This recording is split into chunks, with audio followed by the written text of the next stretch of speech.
கர்த்தருடைய பரிசுத்த நாமத்துக்கு மகிமை உண்டாவதாக. மார்க்கு எழுதின சுவிசேஷம் 9ஆம் அதிகாரம் 21, 22 வாசிக்கலாம். அவர் அவனுடைய தகப்பனை நோக்கி, இது இவனுக்கு உண்டாகி எவ்வளவு காலம் ஆயிற்று என்று கேட்டார். அதற்கு அவன், சிறுவயது முதற்கொண்டே உண்டாயிருக்கிறது. இவனை கொல்லும்படிக்கு அது அநேக தரம் தீயிலும் தண்ணீரிலும் தள்ளிற்று. நீர் ஏதாயிலும் செய்யக்கூடுமானால் எங்கள் மேல் மனது இறங்கி எங்களுக்கு உதவி செய்ய வேண்டும் என்றான். கர்த்தருடைய பரிசுத்த நாமத்துக்கு மகிமை உண்டாவதாக. ஆண்டவராகிய இயேசு கிறிஸ்து இந்த உலகத்தில் இருந்த பொழுது ஒரு தகப்பன் தன்னுடைய வாலிப மகனை அழைத்துக் கொண்டு ஆண்டவராகிய இயேசு கிறிஸ்துவினிடத்துல அவனை பிடித்திருந்த ஆவியிலிருந்து அவனை விடுவிக்கும்படியாக கொண்டு வந்ததை நாம் இப்பொழுது வாசித்த பகுதியிலே விளங்கிக் கொள்ளலாம். அப்படி அவன் வந்தபோது இயேசு கிறிஸ்து அந்த நேரத்தில் அங்கு இல்லை. உடனடியாக அவருடைய சீசரிடத்தில் கொண்டு போய் அவன் விடுகிறான். ஆனால் அவனுடைய எண்ணங்கள் எல்லாம் இயேசு கிறிஸ்துவை தேடிக்கொண்டிருந்தது. அப்படினால் அவனுடைய விசுவாசம் சீசர்கள் மேல், அவருடைய ஜெபங்கள் மேல் அவனுக்கு நிலை நிற்காமல் போயிற்று. இந்த நேரத்திலே ஆண்டவராகிய இயேசு கிறிஸ்து அந்த இடத்துக்கு வந்ததை நாம் வேதத்திலே பார்க்க முடியும். வந்த பொழுதுதான் அந்த பிசாசின் போராட்டத்தை குறித்து ஆண்டவராகிய இயேசு கிறிஸ்து அந்த தகப்பனிடத்தில் விசாரித்தார்.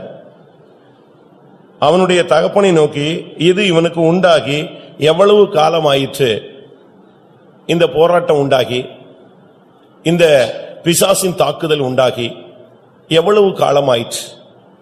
அதற்கு அவன் சொல்கிறான், சிறுவயது முதற்கொண்டே அவனுக்கு அது உண்டாயிருக்கிறது. பிரியமானவர்களே, தரித்திரம் சில நேரத்தில் சிறு பிராயத்திலிருந்து உங்களை தாக்கி கொண்டிருக்கும்.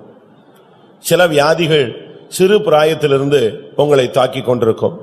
சில போராட்டங்கள், மன போராட்டங்கள், சில கேள்விகள், சில பிரச்சனைகள் உங்களுடைய சின்ன வயதிலிருந்தே ஒரு பாதிப்பை உண்டு பண்ணியிருக்கும்.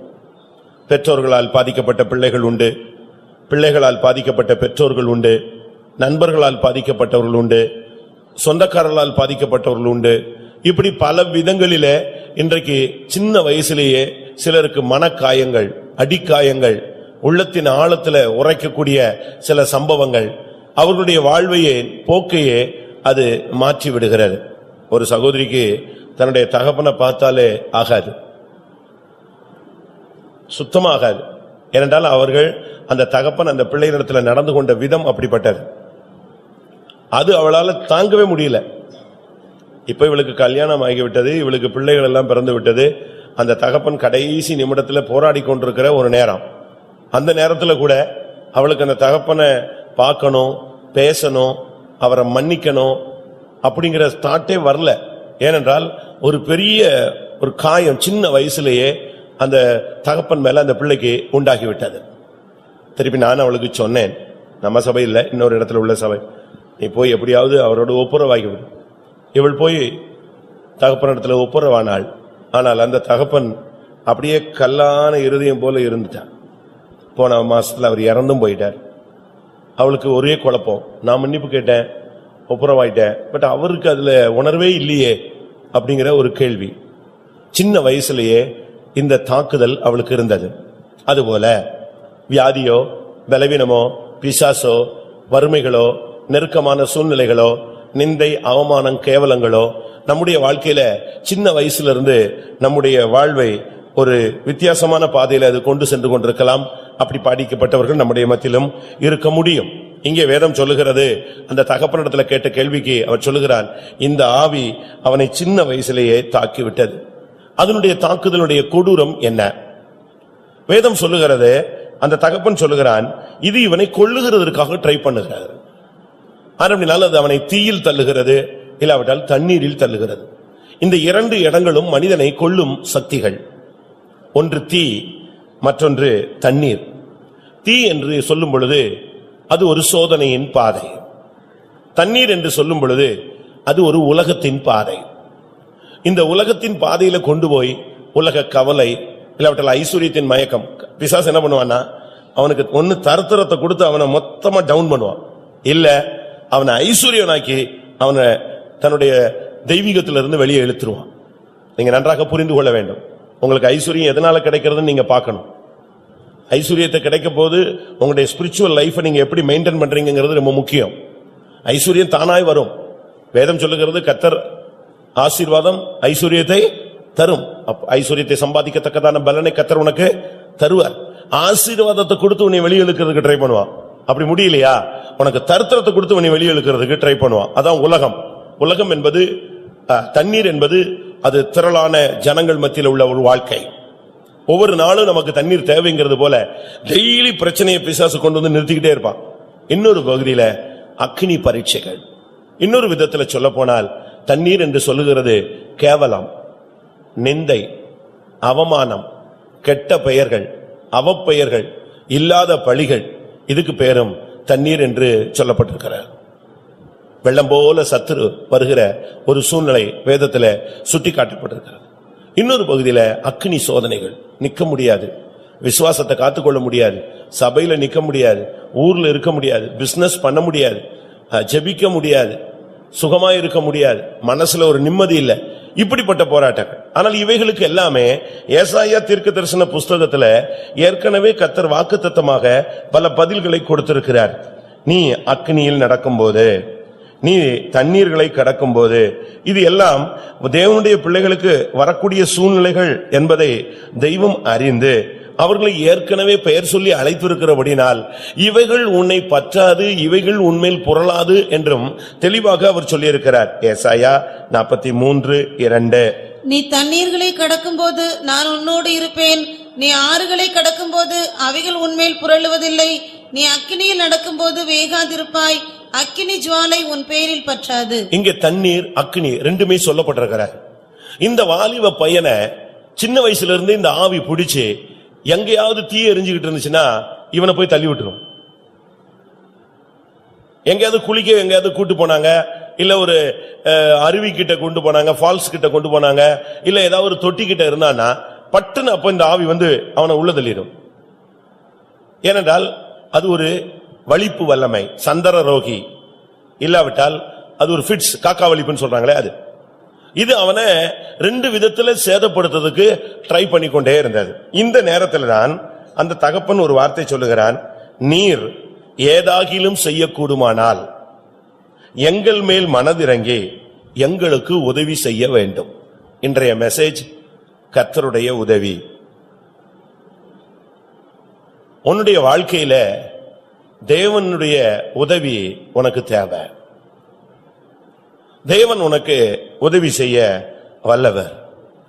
அவனுடைய கேள்வி கொஞ்சம் சந்தேகமான ஒரு கேள்வி. எங்கள் மேல் மனதிறங்கி எங்களுக்கு உம்மால உதவி செய்ய கூடுமானால் எங்களுக்கு உதவி செய்யும். பிரியமானவர்களே, இந்த கூட்டத்தினுடைய முதல் பகுதியிலேயே தீயிலும் தண்ணீரிலும் தள்ளி கொண்டிருந்த அந்த வல்லமையை உனக்காக கர்த்தர் அளிக்கப் போகிறார். ஒன்று. இரண்டாவது, உன்னை தீயிலிருந்தும் தண்ணீரிலும் விளைவிக்கக்கூடிய அந்த சக்தியிலிருந்து உன்னை விடுவிக்கிறது மாத்திரமல்ல, இனிமேல் அந்த பாதையிலிருந்து உன்னை வெளியே கொண்டு வரப்போகிறார். எழுதி வச்சுக்க, இந்த ஆராதனையில வந்ததுனால உனக்கு தேவன் செய்யற முதல் 2 காரியங்கள். ஒன்று, உன்னை தள்ளிக்கொண்டே இருந்துச்ச ஒரு வல்லமை, அந்த வல்லமையை உன்னை விட்டு அவர் ரிமூவ் பண்ண போறார். இரண்டாவது, இனி தீயிலும் தண்ணீரிலும் உனக்கு சேதம் உண்டாகாது. உன்னுடைய அக்கினி பரீட்சையின் காலங்கள் முடிந்து விட்டது. உன்னுடைய நிந்தை, அவமானங்கள், வேதனைகள் என்ற பாதையை கர்த்தர் ஸ்டாப் பண்றார். வேதம் அழகாக சொல்லுகிறது. சங்கீதக்காரன் தன்னுடைய வாழ்வில் இப்படிப்பட்ட ஒரு சூழ்நிலை வந்தபோது, அதை கடந்தபோது அவன் சொல்லுகிற வார்த்தை வேதத்திலே தெளிவாக சுட்டிக்காட்டப்பட்டிருக்கிறது. 66ஆம் சங்கீதம் 12ஆம் வசனம். மனுஷரை எங்கள் தலையின் மேல் ஏறி போக பண்ணினீர், தீயையும் தண்ணீரையும் கடந்து வந்தோம், செழிப்பான இடத்தில் எங்களை கொண்டு வந்து விட்டீர். பாருங்க, இது தாவீதுனுடைய வாழ்க்கையிலும் இப்படிப்பட்ட பாதை வந்ததை அவன் ஒத்துக்கொள்கிறான். ஆனாலும் அவன் சொல்லுகிற வார்த்தையை நீங்கள் பாருங்கள். தீயையும் தண்ணீரையும் கடந்து வந்தோம், செழிப்பான இடத்தில் எங்களை கொண்டு வந்து விட்டீர். இந்த ரெண்டுக்கும் அடுத்ததுதான் செழிப்பான பாதை. மனுஷரை எங்க தலையில மேல நடந்து போக பண்ணினீங்கிறது ஒரு பெரிய கேவலமான ஒரு சூழ்நிலை. தாழ்ந்து தலை குனிஞ்சு முகம் எடுத்து பார்க்க முடியாம அப்படியே கேவலப்பட்டு வீட்டுல, ஊர்ல, குடும்பத்துல, சமுதாயத்துல, சபையில அப்படியே நீ தலை குனிஞ்சு போன காலங்கள்லாம் உண்டு. உனக்கு உன் நியாயத்தை சொல்ல முடியாது, உன்னை நீதிகரிக்க முடியாது, உன் பக்கத்துல உள்ள நியாயத்தை நீ வெளிப்படுத்த உனக்கு உரிமை இல்லாமல் போய்விட்டது, அதை யாரும் ஏற்றுக்கொள்ளவில்லை. இப்படிப்பட்ட பாதைகள் உண்டு. ஆனா இதுக்கு அடுத்து தீ, அதுக்கு அடுத்து தண்ணீர். ஆனா இதுதான் வாழ்க்கை முழுசும் இருக்குன்னு நினைக்காதீங்க. வேதம் சொல்லுகிறது இதற்கு பின்பு அவன் அனுபவத்துல சொல்றான், செழிப்பான இடத்தில் நீர் என்னை கொண்டு வந்து விட்டீர். அப்படி விடுவாருங்கிற விசுவாசம் உள்ளவங்க ஒரு கைகளை வைத்து ஒரு அல்லேலூயா சொல்லுங்க. அதுதான் தேவனுடைய பாதை. ஒவ்வொரு தேவனுடைய பிள்ளைகளையும் கர்த்தர் தீயில் கொண்டு போகிறார்னு சொன்னா தண்ணீர் வரப்போகுதுன்னு அர்த்தம். தண்ணீர் வந்துருச்சுன்னு சொன்னா அடுத்து தேவன் கொண்டு போற இடம் இது அடுத்து ஒரு சோதனை அல்ல, அடுத்து உனக்கு ஒரு செழிப்பான இடம் உண்டு.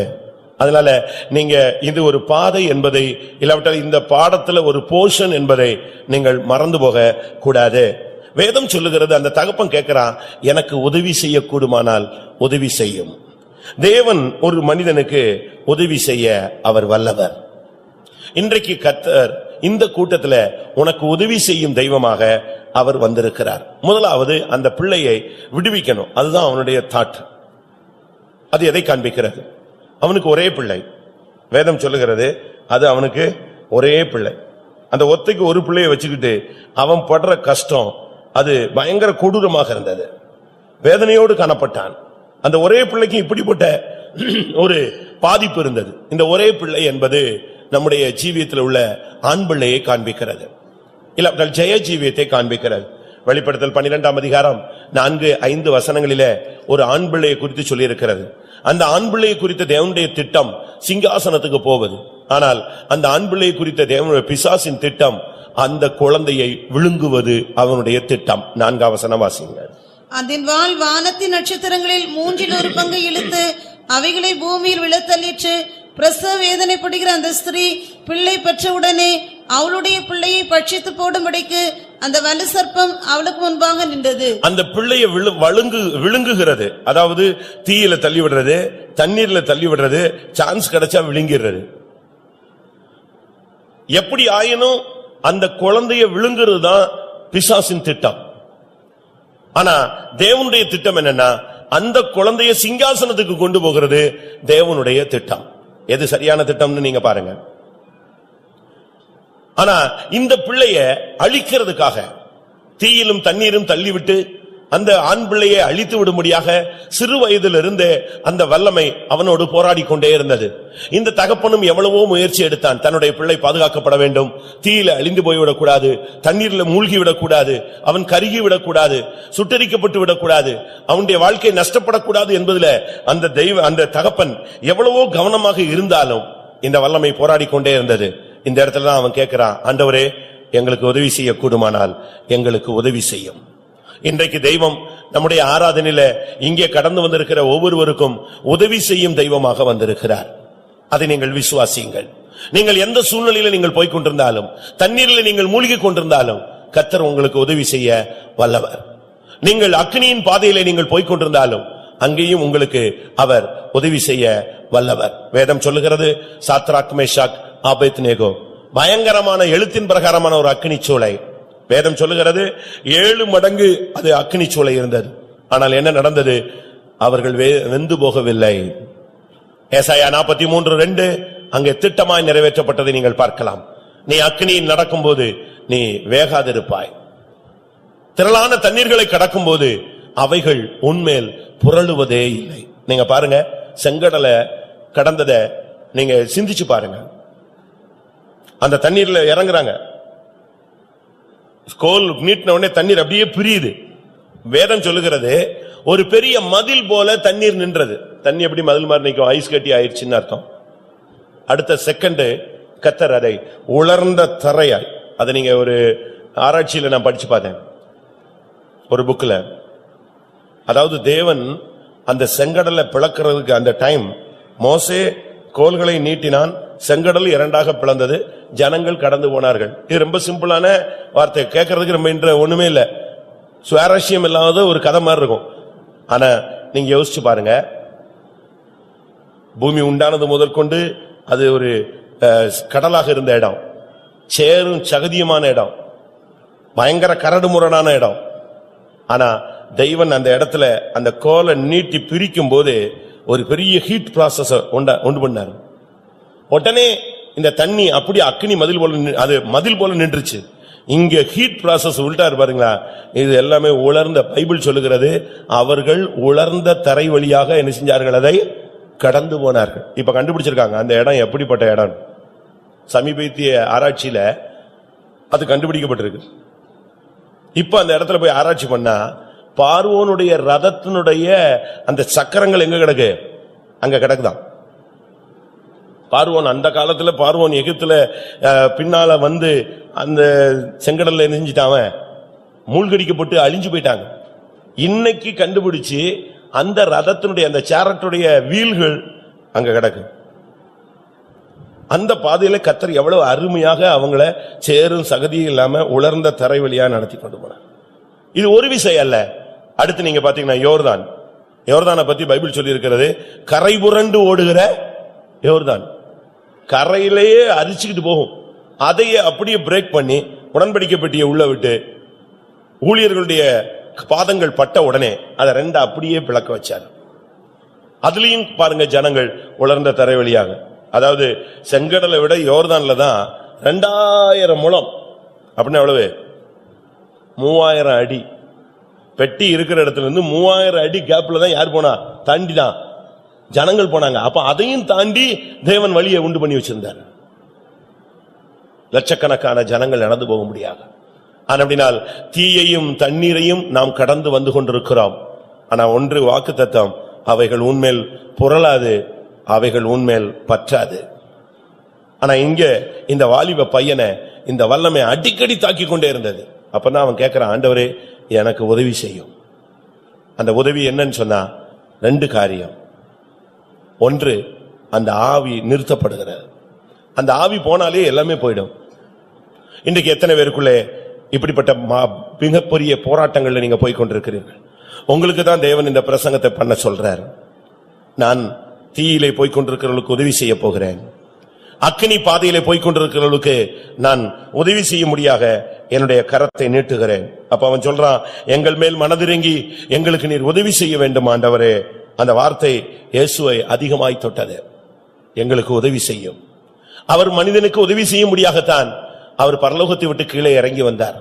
மனிதனுக்கு மனிதன் உதவி செய்ய முடியாது. ஏனென்றால் மனுஷனுடைய உதவி விருதா என்று 60ஆம் சங்கீதம் 11ஆம் வசனம் சொல்லுகிறது. இல்லாவிட்டால் 108ஆம் சங்கீதம் 12ஆம் வசனம் இதை சொல்லுகிறது. 2 வசனமும் ஒரே வசனம் தான். இக்கட்டில் எங்களுக்கு தெய்வமே நீர் உதவி செய்யும். மனுஷனுடைய உதவி விருதா. மனுஷனுடைய உதவி இல்ல, உதவி செய்யறது போல செஞ்சிருவான், சொல்றது மாதிரி சொல்லியும் காட்டிடுவான். அப்படித்தானே? அதுதான் மனுஷனுடைய உதவி. எப்படி ஆயினும் யார்ட்டையாவது ஏதாவது ஒரு சூழ்நிலையில அவனால சொல்லாம இருக்க முடியாது. சொல்லலைன்னா தலை வெடிச்சிடும். அதை எந்த விதத்திலேயாவது நான் தான் செஞ்சேங்கிறத கன்ஃபார்ம் பண்றதுக்கு ட்ரை பண்ணுவான் மனுஷன். அதை கேட்கும் போதுதான் நமக்கு ரொம்ப வருத்தமாயிருது. என்னடா சொல்லி காட்டிட்டானே அப்படின்னு நம்ம யோசிக்கிறோம். ஆனா வேதம் சொல்லுகிறது, இக்கட்டில் நீர் எங்களுக்கு உதவி செய்யும். இவனுடைய இக்கட்டு என்று சொல்லுகிறது அவனுடைய ஆண் பிள்ளை சோதனையில வேதனையில நிந்தைகள்ல அவமானங்கள்ல அழிவை நோக்கி மரணத்தை நோக்கி சாகவை நோக்கி போய்கொண்டே இருந்தது. அப்பதான் இவன் சொல்றான், எங்களுக்கு உதவி செய்யும். இயேசு அவனுக்கு உதவி செய்ய அந்த இடத்துல அவர் நின்று கிரியை செய்து கொண்டிருந்தார். இயேசு அவனுடைய கேள்விக்கு ஒரு பதில் கொடுத்தார். வாசியுங்கள், மார்க்கு 9:23. இயேசு அவனை நோக்கி, நீ விசுவாசிக்க கூடுமானால் ஆகும், விசுவாசிக்கிறவனுக்கு எல்லாம் கூடும் என்றார். விசுவாசிக்க கூடுமானால் ஆகும், விசுவாசிக்கிறவனுக்கு எல்லாம் கூடும். இது ஒரு அருமையான வார்த்தை. இதை கேட்ட உடனே அவன் 2வது ஹெல்ப்புக்கு வந்துட்டான். முதல் ஹெல்ப் என் பிள்ளைக்கு நீ உதவி செய்யணும். அது எதை காண்பிக்கிறது? சோதனையில் எனக்கு உதவி செய்யும். என்னுடைய பலவீனங்களில், என்னுடைய பிரச்சனைகள், அக்கினி பரீட்சைகளில் எனக்கு உதவி செய்யும். இது ஃபர்ஸ்ட் உதவி. 2வது, இப்போ அடுத்ததாக மார்க்கு 9ஆம் அதிகாரம் 24ஆம் வசனம். உடனே பிள்ளையின் தகப்பன், விசுவாசிக்கிறேன் ஆண்டவரே, என் அவிசுவாசம் நீங்கும்படி உதவி செய்யும் என்று கண்ணீரோட சத்தமிட்டு சொன்னான். பிள்ளைக்கு உதவி செய்யறது ஒரு பகுதி. 2வது இப்ப தகப்பனுக்கு ஒரு உதவி செய்யறார். முதலாவது அவனுடைய வேண்டுதல் தன்னுடைய பிள்ளைக்காக. இது எதை காண்பிக்கிறது? முதலாவது உன்னுடைய வேண்டுதல் உன்னுடைய ஆத்துமாவுக்குரியதாக இருக்க வேண்டும், உன்னுடைய ஆவிக்குரிய ஜீவியத்தினுடைய தேவையாக இருக்க வேண்டும். 2வது உன்னுடைய தனிப்பட்ட வாழ்வாக இருக்க வேண்டும். அதை நீங்கள் சரியான விதத்தில் புரிந்து கொள்வீர்கள் என்று நான் விசுவாசிக்கிறேன். முதலாவது அவனுடைய ஜெபம் பிசாசினால் பாதிக்கப்பட்டு தீயிலும் தண்ணீரிலும் பாதிக்கப்பட்டுக் கொண்டிருக்கிற தன்னுடைய ஆண் பிள்ளைக்காக அவன் போராடினான். என் பிள்ளை மரித்து விடக்கூடாது, உன்னுடைய ஆத்மா நஷ்டப்பட்டு விடக்கூடாது, உன்னுடைய தெய்வீகம் நஷ்டப்பட்டு விடக்கூடாது, உன்னுடைய விசுவாசம் நஷ்டப்பட்டு விடக்கூடாது, உன்னுடைய பிரதிஷ்டை நஷ்டப்பட்டு விடக்கூடாது, உன்னுடைய நீ எடுத்த தீர்மானங்கள் நஷ்டமடையக்கூடாது, நீ அறிந்த சத்தியத்துக்கு மாறாக நீ போய்விடக்கூடாது. அவன் சொல்றான், என் பிள்ளைக்கு நீர் உதவி செய்ய கூடுமானால் மனதிறங்கி ஏதாகிலும் உடனே உதவி செய்யும். இப்போ சொல்றான், ஆண்டவரே என்னுடைய அவிசுவாசம் நீங்கவும் எனக்கு நீர் உதவி செய்யும். எப்படிப்பட்ட வார்த்தை பாத்தீங்களா? இன்னைக்கு இந்த காலை வேளையில நம்மில் எத்தனை பேர் விசுவாசத்தோடு வந்திருக்கிறோம், எத்தனை பேர் அவிசுவாசத்தோடு வந்திருக்கிறோம்? நீங்களே உங்களை மெஷர்மெண்ட் பண்ணி பாருங்க. நமக்கு சூழ்நிலை பார்த்த உடனே விசுவாசம் குறைஞ்சிக்கிட்டே வருது. இன்னைக்கு காலையில நான் ஒரு மிஷனரி புக்கை படிச்சேன். அதுல ஒருத்தர் மிஷனரியா போறாரு, சூடானுக்கு போறாரு. அங்க போய் இறங்கி ஊழியத்தை போகலான்னு சொன்னா அங்க இருக்கிற ஏற்கனவே இருந்தவங்க சொன்னாங்க, நீங்க எல்லாம் ஊழியமே செய்ய முடியாதுங்க, இங்க பயங்கர மலேரியா இருக்கு, அது போக உங்களால அந்த ஜனங்கள் மத்தியில நிக்க முடியாதுன்னு சொல்றாங்க. அப்பமே இவங்களுக்கு பாதி விசுவாசம் நெஞ்சிருச்சே, உடஞ்சு போச்சு. ஏன்னா ஏற்கனவே இருக்கிறவன் இப்படி சொல்றானே அப்படின்னு திருப்பி உள்ள போறாங்க. உள்ள போனா 3 பேர் போனதுல ஒருத்தன் டக்குன்னு மலேரியால பாதிக்கப்பட்டு செத்து போயிடான். முக்கியமா போன மிஷனரி உடனே கப்பலேறி எங்க ஓடிட்டாரு, இங்கிலாந்து போயிட்டாரு. அவனுக்கு வருத்தம். அங்க போன பிறகு அவன் செத்து போயிட்டான்னு சொல்லிட்டோன்னே இவங்க எல்லாம் தெரியப்படுத்தினாங்கன்னு நம்ம வந்துட்டோமே, நம்ம தரிசனத்தை விட்டுட்டோமே அப்படின்ட்டு திருப்பி கொஞ்ச நாள் கழிச்சு இன்னும் கொஞ்சம் நல்லா படிச்சு இன்னும் கொஞ்சம் வேதத்தை அறிஞ்சு இன்னும் ஸ்டடி பண்ணிக்கிட்டு திருப்பி வராரு. திருப்பி வந்தா திரும்பவும் இதே மாதிரி அவங்க அதேரியப்படுத்தினாங்க. அதையும் தாண்டி உள்ள வந்தா இவருக்கு மலேரியா வந்து இவர் செத்து போற லெவலுக்கு வந்துட்டாரு. கடைசியில அந்த மிஷனரி டீம் எல்லாம் சொல்லிச்சு, நீ போயிடுன்னு. திரும்பவும் போயிட்டாரு. அங்க போய் சுகமாயிடுச்சு. திரும்ப இவருக்கு பயங்கர வேதனை போயிடுச்சே, 2 ட்ரிப் மெனிஞ்சிட்டோம், பின் வாங்கிட்டோமே, எப்படி ஒரு மடத்தனமான வேலை செஞ்சிட்டோம், நம்ம அங்கெல்லாம் செத்துருக்கணும். திரும்ப வர, திரும்ப வந்து நின்னு ஊழியம் செய்யற மனுஷன். நின்னு ஊழியம் செய்யும் போது கொஞ்சம் பேரு இயேசுவை ஏத்துக்கிட்டாங்க. திரும்ப அங்க ஊழியம் செய்ய முடியாத ஒரு சூழ்நிலை, யுத்தம் அப்படி இப்படின்னு வந்துருச்சு. யுத்தங்கள்லாம் முடிஞ்சு மறுபடியும் அந்த இடத்துல ஊழியம் செய்யணும்னு இவரு திரும்ப ட்ரை பண்ணி போகும்போது பார்த்தா ஒரு 100கணக்கான பேர் ரட்சிப்புல இருந்த இடத்துல 10,000 பேர் ரட்சிக்கப்பட்டாங்க. அந்த விளைச்சல் கண்ணு முன்னாலேயே அவனால பார்க்க முடிந்தது. எப்படி இருக்கும்? நீங்க இந்த கூட்டத்துல விசுவாசத்தோடு வந்திருக்கீங்களா, அவிசுவாசத்தோடு வந்திருக்கீங்களா? ஜெபிச்சு ஜெபிச்சு பாக்குறோம், பதில் இல்லை. முழங்கால் போட்டு போட்டு பாக்குறோம், உதவி செய்வார் இல்லை. இப்படிப்பட்ட பகுதி நமக்கு தான் வந்திருக்குன்னு நம்ம நினைச்சிடக்கூடாது. பரிசுத்தவான்கள் எல்லாருக்குமே இப்படிப்பட்ட ஒரு பாதை வந்திருக்கிறது. யோபு 6ஆம் அதிகாரம் 13ஆம் வசனம். யோபு 6:13. எனக்கு உதவியானது ஒன்றும் இல்லை அல்லவோ, சகாயம் என்னை விட்டு நீங்கிற்றே. எனக்கு உதவிங்கிறதுக்கு ஒண்ணுமே இல்லையே, சகாயம்ங்கிற அந்த சப்போர்ட் எனக்கு இல்லாமையே போயிடுச்சே. ஒரு உத்தமனுடைய அறிக்கை, ஒரு சன்மார்க்கனுடைய அறிக்கை, தேவனுக்கு பயந்த மனுஷனுடைய அறிக்கை, பொல்லாப்புக்கு விலகின ஒரு தெய்வீகமான ஒரு தேவனுடைய பிள்ளையினுடைய அறிக்கை. 10 பிள்ளைகளை ஒரே நாளிலே விசுவாச பரீட்சையில இழந்து போன ஒரு மனிதன், தன் சொத்து சுகங்களை ஒவ்வொரு நாளிலே ஒவ்வொன்றாக இழந்து கொண்டே போய் கடைசியாக தன் மனைவி கூட அவனை பரியாசம் பண்ணக்கூடிய நிலவரத்தில் தள்ளப்பட்ட ஒரு மனுஷன் சொல்றான், உதவி செய்வார் எனக்கு இல்ல, உதவி என்னை விட்டு போய்விட்டது, சகாயம் என்னை விட்டு அற்று போயிற்று. இந்த சூழ்நிலையில நம்முடைய விசுவாசம் எப்படி இருக்கிறார்?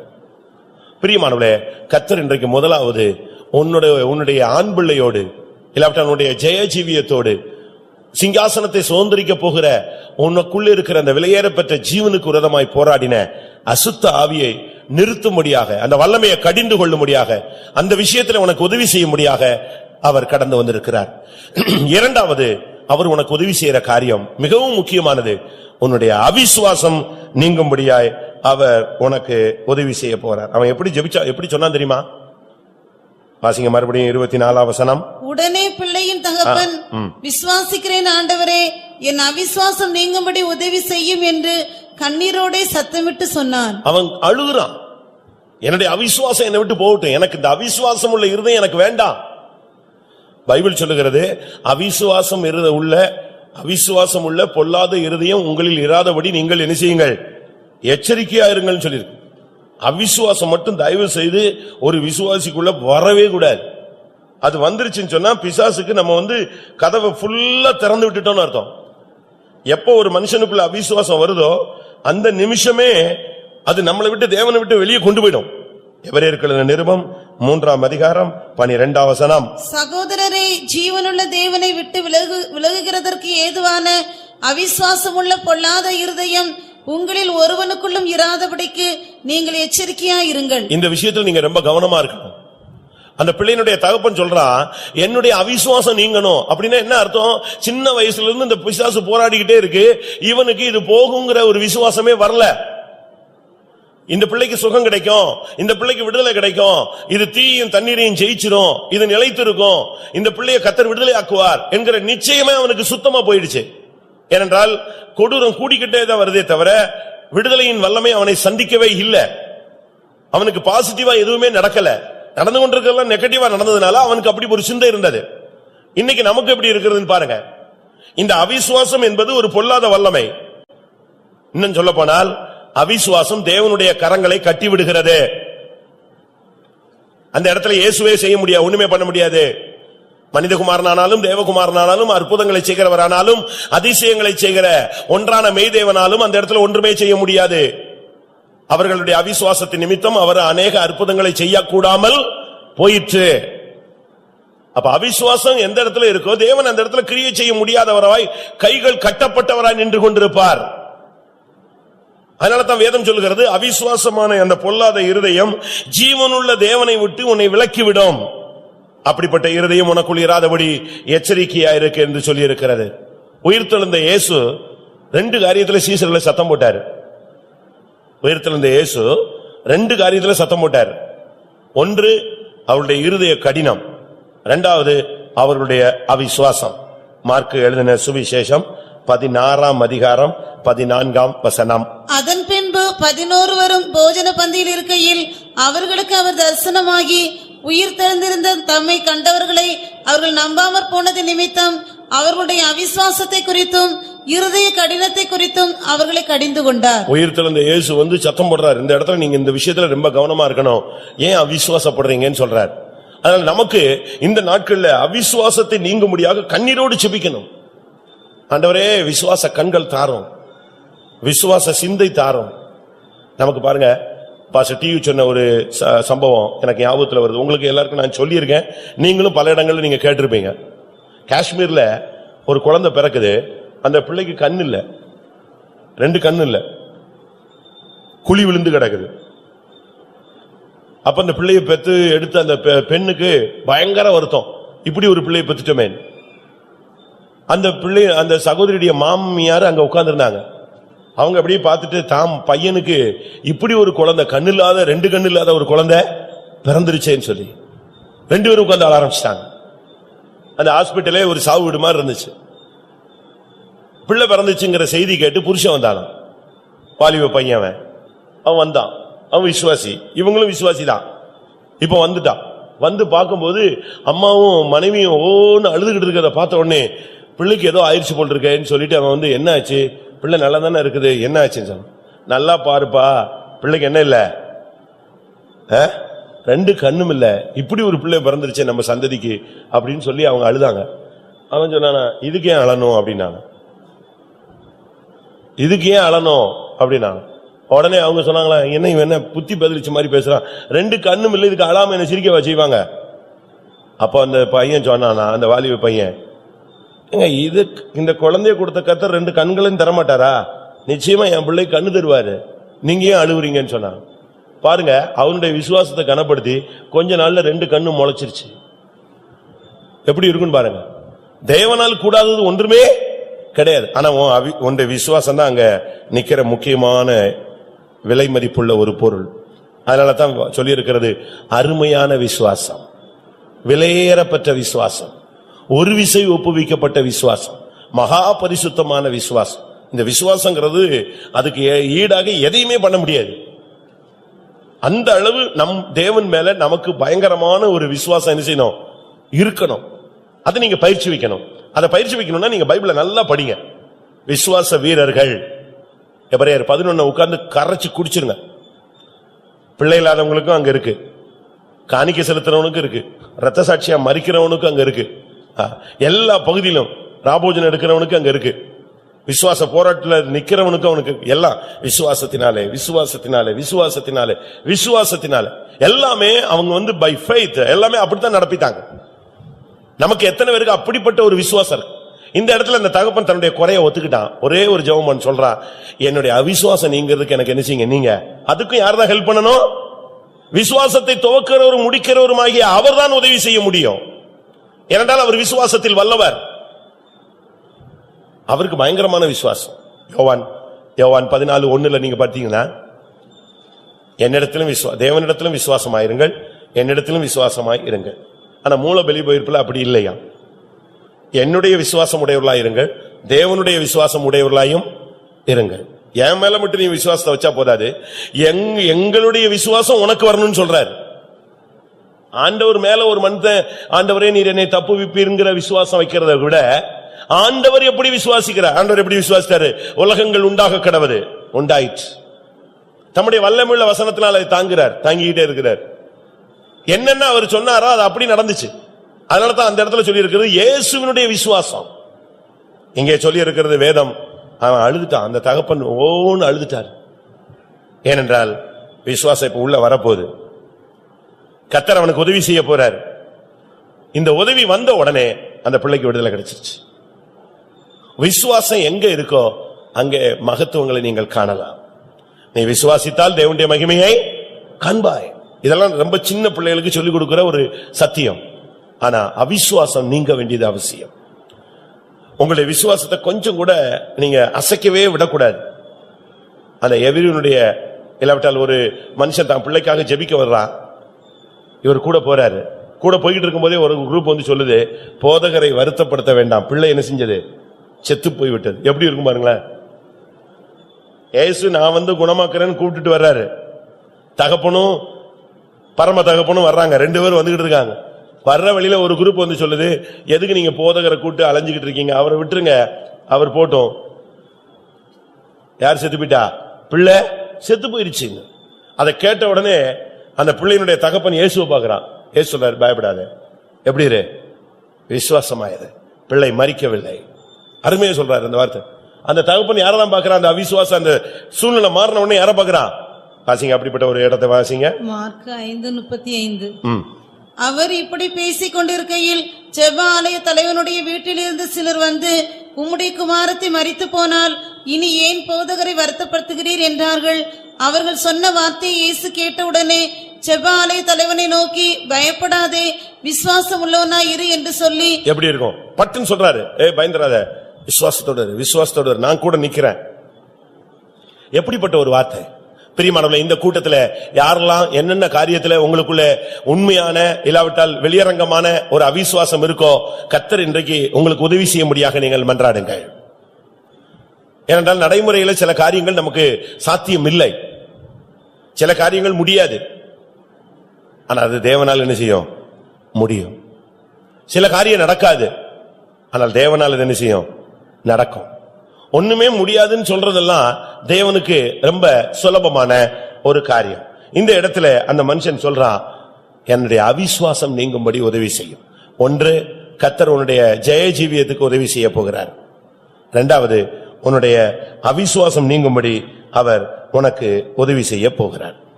அடுத்ததாக நான் உங்களுக்கு சொல்ல போகிறது, தேவன் எப்படி உதவி செய்கிறார் அதை நாம் விளங்கிக் கொள்ள வேண்டும்.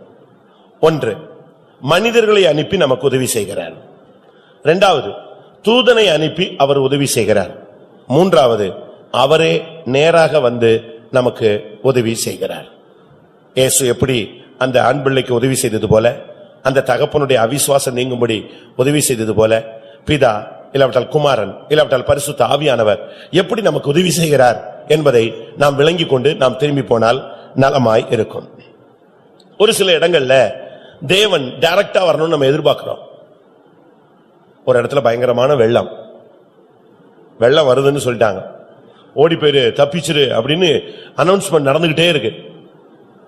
நடந்துகிட்டே இருக்கும்போது அந்த வீட்டுக்கு ஒரு வீட்டுல உள்ளவ அப்படி ஒண்ணும் நடக்காது, அப்படி நடந்தாலும் ஆண்டவர் எனக்கு உதவி செய்வார் அப்படின்னு எங்க உட்கார்ந்துக்கிட்டான்? வீட்லயே இருந்துட்டான். வீட்லயே இருந்தாச்சு. இப்ப வெள்ளம் வந்து வீடு மூழ்கிடுச்சு. இவன் எங்க ஏறி போய் உட்கார்ந்துக்கிட்டான்? கூரைக்கு மேல ஏறி உட்கார்ந்துட்டான். இப்ப வெள்ளம் கரை புரண்டு ஓட ஆரம்பிச்சிருச்சு. போட்ல ஒரு ஆள் வந்தான். தம்பி வந்துடுறியா, ஒரு சான்ஸ் இருக்கு, நம்ம போயிடலாம், எதுக்கு இங்க போட்டு உட்கார்ந்துட்டு இருக்கிற, இன்னும் கொஞ்சம் நேரம் ஆனா என்ன ஆயிடும், வெள்ளம் ஏறிடும், நீ வான்னு சொன்னான்.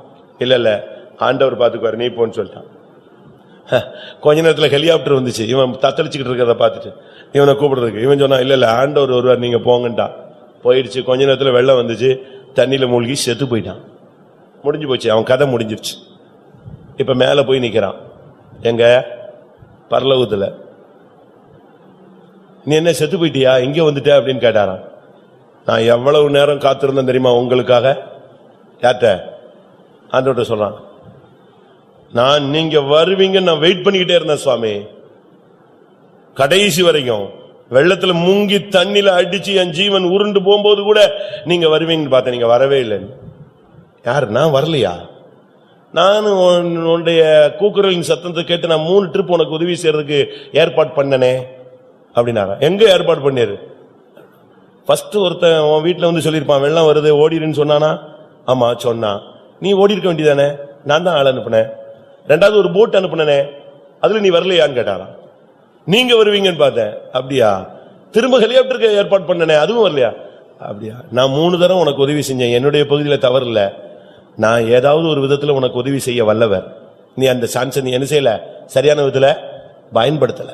நான் உங்களுக்கு ஒரு சத்தியத்தை சொல்றேன். இன்னைக்கு கிறிஸ்தவனோ முஸ்லிமோ பெந்தேகோஸ்காரனோ அவிசுவாசியோ பாவியோ எல்லாரும் ஆண்டவருடைய பிள்ளைங்க தான்.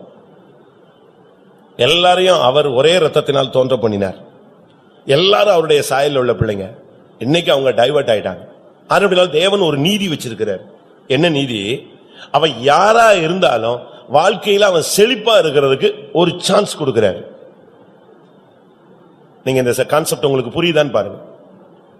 விசுவாசியா இருந்தாலும் சரி, அவிசுவாசியா இருந்தாலும் சரி, பாவியா இருந்தாலும் சரி, பரிசுத்தவானா இருந்தாலும் சரி, பின்மாற்றக்காரனா இருந்தாலும் சரி, எவனா இருந்தாலும் சரி, அவன் வாழ்க்கையில நல்ல செழிப்பாய் வாழ்றதுக்கு அவனுக்கு ஒரு வழியை கொடுப்பார்.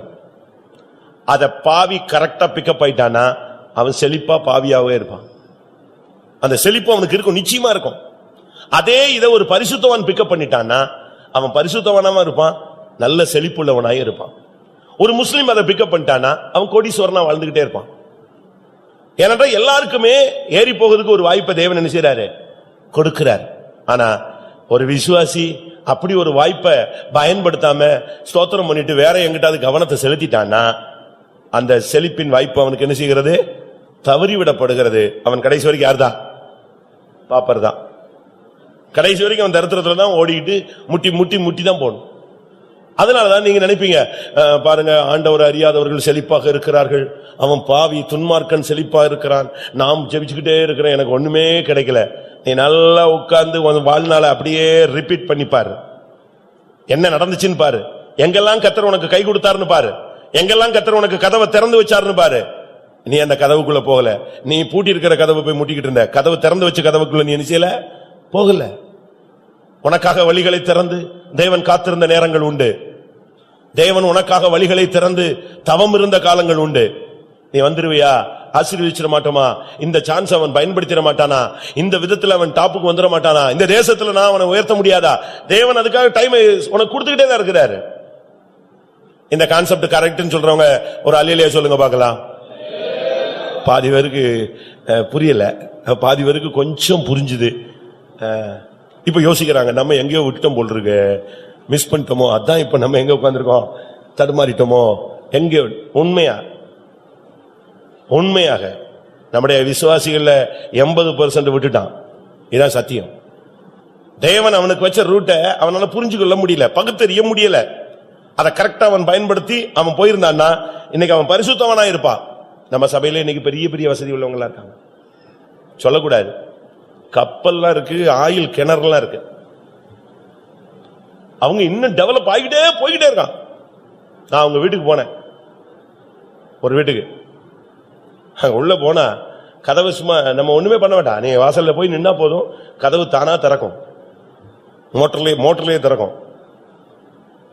உள்ள நான் போனா எம்எல்ஏ உட்கார்ந்திருந்தார், அந்த லோக்கல் பக்கத்துல உள்ள எம்எல்ஏ எனக்கு கை கொடுத்தாரு. இவர் தான் எம்எல்ஏ, லோக்கல் எம்எல்ஏ. எதுக்கு வந்திருக்கிறாரு? சும்மா ஏதாவது காசு வாங்குறதுக்கு வந்திருப்பார். சரி, நான் முடிஞ்ச உடனே சரி அவர் போயிட்டார். எவ்வளவு கொடுத்திருக்காரு? அவன் சும்மா வந்து கேட்கறான் டொனேஷன், அதுக்கு வேணும் இதுக்கு வேணும்னு. இவங்க அள்ளி கொடுக்கறாங்க. அவங்களுக்கு அதை பத்தி பிரச்சனையே கிடையாது. அந்த அளவு கர்த்தர் அவங்கள உச்சி நிலவரத்துக்கு கொண்டு போயிட்டாரு. அதுக்கு காரணம் தேவன் பட்சபாதம் உள்ளவர் அல்ல. நீங்க அப்படி நினைச்சிடக்கூடாது. இது ஆள் பார்த்து தான் கர்த்தர் கொடுக்கிறாருன்னு. ஆள் பார்த்துலாம் கொடுக்க மாட்டாரு. எல்லாருமே ஆண்டவருடைய பிள்ளைங்க தான். இன்னைக்கு நான் சொல்றதை நீ ஃபாலோ பண்ணிப்பாரு. ஒருவேளை இனிமேல் உனக்கு கதவு திறக்கிறதா இருக்கும், அதை நீ பயன்படுத்திக்கோ. இனிமே உனக்கு வாசல் திறக்கிறதா இருக்கும். ஏனென்றால் அபிஷேகம் பண்ணப்பட்டவனுக்காக கர்த்தர் என்னெல்லாமோ செய்யறாருன்னு சொல்லி ஏசாயா தீர்க்கதரிசன புஸ்தகத்துல இருக்கு. நான் போன வாரம் ஒரு இடத்துல பிரசங்கத்துல சொன்னேன், சரியான ஒரு அபிஷேகம் வந்துருச்சு. அபிஷேகம் நீ பண்ணப்பட்டவனா இருந்தால் உனக்கு முன்னாக, அபிஷேகம் பண்ணின கோரேசுக்கு முன்பாக அப்படின்னு ஏசாயா 45:1-2-3 அப்படி வரிசையா சொல்லிட்டு வர்றார். அபிஷேகம் பண்ணப்பட்டவனுக்கு முன்பாக நான் ஜாதிகளை கீழ்ப்படுத்துவேன், அவனுக்கு முன்பாக வாசல்கள் பூட்டப்படாதிருக்கும், கதவுகள் திறந்து வைக்கப்பட்டிருக்கும், அவனுக்கு முன்பாக கோணல்கள் செவ்வையாகும், அவனுக்காக நான் வெங்கல கதவை உடைப்பேன், இருப்பு தாழ்பால்களை முறிப்பேன். இதெல்லாமே அபிஷேகம் பண்ணப்பட்ட ஜனங்களுக்கு கொடுக்கப்பட்ட வாக்குத்தத்தம். ஒருவேளை கர்த்தர் உனக்கு இதுவரை கொடுத்த வாய்ப்புகளை நீ தவற விட்டிருந்தால், இன்றைக்கு மறுபடியும் உனக்காக அபிஷேகம் பண்ணப்பட்டவனுக்காக மறுபடியும் ஒரு வாய்ப்பை தரும்படியாக நாம் வேண்டிக் கொள்ளலாம். இரக்கத்தில் ஐஸ்வர்யம் உள்ளவர் உனக்கு மறுபடியும் ஒரு வாய்ப்பை தருவார். அப்படி நீ தரும் பொழுது நீ சரியான விதத்துல அதை பயன்படுத்தி கொண்டு அந்த ஏணியிலே நீ ஏறி வர வேண்டியது அவசியம். அப்படி நீ ஏறினால் கர்த்தர் உன்னை நல்ல விதத்துல கனம் பண்ணி உன்னை கொண்டு வருவார். 2 சாமுவேல் 21:17 2 சாமுவேல் 21:17 ஒரு மனிதனை கொண்டு தாவீதுக்கு கர்த்தர் உதவி செய்தார். செரியாவின் குமாரனாகிய அபிசாய் ராஜாவுக்கு உதவியாக வந்து பெலிஸ்தனை வெட்டி கொன்று போட்டான். அப்பொழுது தாவீதின் மனுஷர், போதும், கர்த்தருடைய பரிசுத்த நாமத்துக்கு மகிமை உண்டாவதாக. இங்கே நாம் பார்க்கும் பொழுது நடக்கிற சம்பவம் என்ன? தாவீது யுத்த களத்துல நிக்கிறான். யுத்தம் நடந்துகிட்டே இருக்கும்போது தாவீது வீக் ஆகிட்டே வர்றாரு, டயர்டா விடாய்த்து போனான்.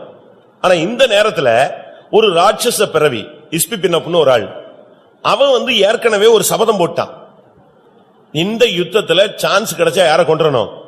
தாவீதை வெட்டிடணும். ஏன்னா இதுவரைக்கும் அவன் அடியே படல. நீங்க பைபிள் ஃபுல்லா படிச்சு பாருங்க, தாவீது ஒரு யுத்தத்துல கூட நெஞ்சது கிடையாது, தோத்ததே கிடையாது, ஹிஸ்டரியிலேயே கிடையாது. அவன் போகாட்ட கூட அவன் பேர்ல போனா கூட ஜெயம் கிடைக்கும். அப்படித்தான் யோவாப் போய் ரப்பா பட்டணத்தை மேற்கொண்டான். கடைசியில ரப்பா பட்டணத்தை முற்றுகையிட்டு ஜெயிக்க போறான். லாஸ்ட் மினிட் யோவாப் சொல்றான், யுத்தத்தை அப்படியே பிரேக் பண்ணுங்க, தாவீதை வர சொல்லுங்கன்னு சொல்றான். ஏன்னு கேக்குறாங்க. இல்ல நான் ஜெயிச்சிட்டேன்னு வரக்கூடாது, தாவீது ஜெயிச்சிட்டாருன்னு வரணும். யாரை கூட்டு வா? தாவீதை கொண்டு வந்து நிப்பாட்டி அந்த லாஸ்ட் மினிட்ல ஜெயிக்க வச்சு ஒரு பெரிய ரத்தன கிரீடத்தை தூக்கி இவன் தலையில வச்சான். இதுவரைக்கும் எந்த தேசத்திலே அப்படிப்பட்ட ஒரு கிரீடம் இல்ல. ரப்பா தேசத்து ராஜா அப்படி ஒரு கிரீடத்தை வச்சிருந்தான், அதை அப்படியே தூக்கி தாவீதின் தலையில வச்சு யோவாப் அழகு பார்த்தான். இப்படிப்பட்ட தாவீதை கொன்றணுங்கிறது ஒரு வல்லமை, ஒரு ராட்சச பிறவினுடைய முடிவு. உன்னுடைய ஜெபம், உன்னுடைய விசுவாசம், உன்னுடைய வளர்ச்சி, உன்னுடைய முன்னேற்றம், உன்னுடைய செழிப்பு, இத பார்த்து பிசாசு எப்படி ஆயினும் உன் மேல கை போட்டணும்னு ட்ரை பண்றான். ஆனா என்ன நடந்தது? அந்த இடத்துல தாவீது விடாச்சிட்டான், ஆனா அபிசாய் அந்த இடத்துல வந்துட்டான். செரியாவின் குமாரனாகிய அபிசாய் பட்டுன்னு அந்த இடத்துல வந்து நின்னு உதவி செஞ்சு அவனை வெட்டிட்டு இவனை காப்பாத்திட்டான். இது ஜெபத்தில் ஒருவருக்கு ஒருவர் உதவி செய்வதை காண்பிக்கிறது. இன்னொரு விதத்துல தேவன் உன்னுடைய யுத்தத்தில் யார் மூலமாவது உனக்கு உதவி செய்வார். வாழ்க்கையில யுத்த களத்தில் நிக்கிறீங்களா? தேவைகள் சந்திக்கப்படாத சூழ்நிலையில இருக்கிறீங்களா? பலவிதமான கஷ்டங்கள்ல நீங்க இருக்கீங்களா? ஒன்றுமில்லாத நெருக்கமான சூழ்நிலையில இருக்கீங்களா? கர்த்தர் உங்களுக்கு உதவி செய்ய வல்லவர். 1 நாளாகமம் 12:21 தாவீதுக்கு இப்படி ரொம்ப பேர் அப்பப்ப வந்து ஹெல்ப் பண்ணனாலதான் தாவீது மகாராஜாவாய் மாறினான். அந்த தண்டுக்கு விரோதமாய் இவர்கள் தாவீதுக்கு உதவி செய்தார்கள். இவர்கள் எல்லாரும் பராக்கிரமசாலிகளும் ராணுவத்தில் சேர்வைக்காரருமாய் இருந்தார்கள்.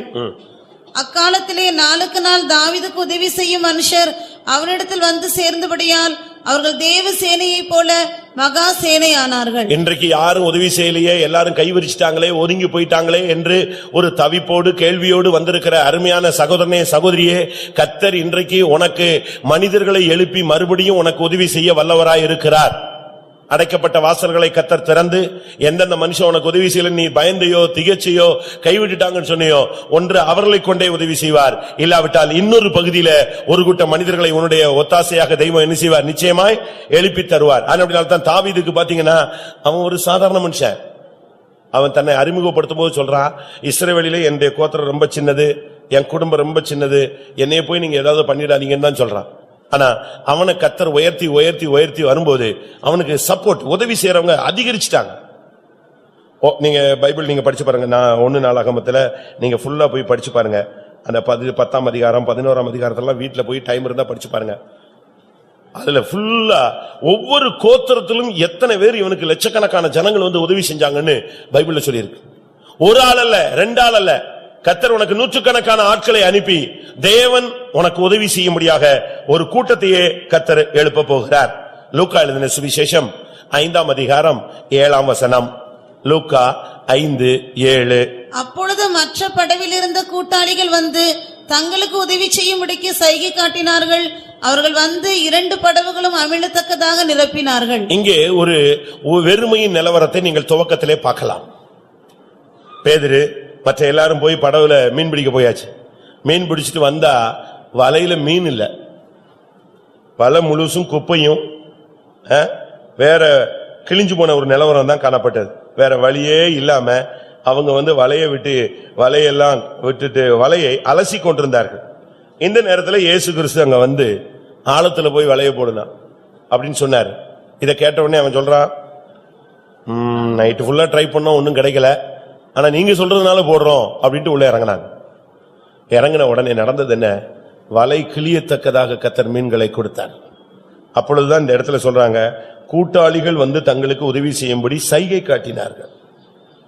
உன்னுடைய ஊழியத்துல நீ உதவியற்ற நிலவரத்தில் இருக்கிறாய். உன்னுடைய ஊழியத்தை உன்னால் செய்ய முடியாத அளவு உனக்கு மிகப்பெரிய பாரமா இருக்கிற கர்த்தர் உனக்கு உதவி செய்ய ஆட்களை எழுப்பி தருவார். உனக்கு கை ஒடிஞ்ச மாதிரி இருக்கும், கால் ஒடிஞ்ச மாதிரி இருக்கும், வலியெல்லாம் அடைச்சது போல இருக்கும். ஒரு சிலருக்கு ரொம்ப ஹெல்ப்ஃபுல்லா இருந்தவங்க, வனாந்தரத்தில் நீ எங்களோடு வந்தால் நீ எங்களுக்கு கண்களை போல இருப்பாயின்னு சொல்லி மோசே ஒரு மனுஷனை பார்த்து சொன்னான். மோசேனுடைய ஆன்மீக பயணத்தின் துவக்கத்துல ஆரோன் அவனுக்கு வாயாக இருந்தான். இப்படி வாய் போல இருந்தவர்கள் எல்லாம் எதிர்த்த காலங்கள் உண்டு, கண் போல இருந்தவர்கள் எல்லாம் ஒதுங்கி போன காலங்கள் உண்டு. இப்ப ஒண்ணுமே இல்லாம இருந்த சூழ்நிலையில கர்த்தர் இந்த கூட்டாளிகளை அவன் சொல்றான், வாங்க எனக்கு ஹெல்ப் பண்ணுங்க, வலை கிளியத்தக்கதாக எனக்கு மீன் கிடைச்சிருக்கு. கர்த்தர் உனக்கு உதவிக்காக ஒத்தாசைக்காக கர்த்தர் மனுஷர்களை எழுப்பி தர போகிறார். அடுத்ததாக அப்போஸ்தலர் 18ஆம் அதிகாரம் 28ஆம் வசனத்தை பார்க்கும் பொழுது, அவன் அங்கே வந்த பின்பு வெளியரங்கமாக யூதர்களுடனே பலமாய் தர்க்கம் பண்ணி இயேசுவே கிறிஸ்து என்று வேத வாக்கியங்களை கொண்டு திருஷ்டாந்தப்படுத்தினபடியால் கிருபையினாலே விசுவாசிகள் ஆனவர்களுக்கு மிகவும் உதவியாயிருந்தான். இங்கே அப்போலோவை பத்தி சொல்லி இருக்கிறார். அப்போலோ வந்து ஒரு வல்லமையான மனிதன், ஆவியிலே அனல் உள்ள மனிதன், கர்த்தருடைய சத்தியத்தை ராஜ்யத்தை குறித்து திட்டமாய் போதிக்கக்கூடிய மனுஷன். வேதாகமத்திலே அவன் வல்லவன். கர்த்தர் அவனை கொண்டு வந்து விசுவாசிகளுக்கு உதவியாக மாற்றினாராம். ஒரு வல்லமையுள்ள மனுஷன். இங்கே விசுவாசி கிருபையினாலே விசுவாசிகள் ஆனவர்களுக்கு அவன் மிகவும் உதவியாக இருந்தான். இது எதை காண்பிக்கிறது? உங்களுக்கு ஆவிக்குரியவர்களுடைய சப்போர்ட் கிடைக்கும். சபையிலே 2 கூட்டம் இருக்கு. சபையிலேயே 2 கூட்டம் இருக்கு. ஒன்று ஆவிக்குரியவர்கள், மற்றொன்று மாம்சத்துக்குரியவர். ஈசாக்குக்கு 2 பிள்ளைகள். யாரு?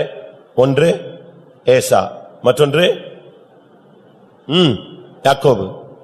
ஏசாவை பத்தி பைபிள் சொல்லி இருக்கிறது மாமிசம்.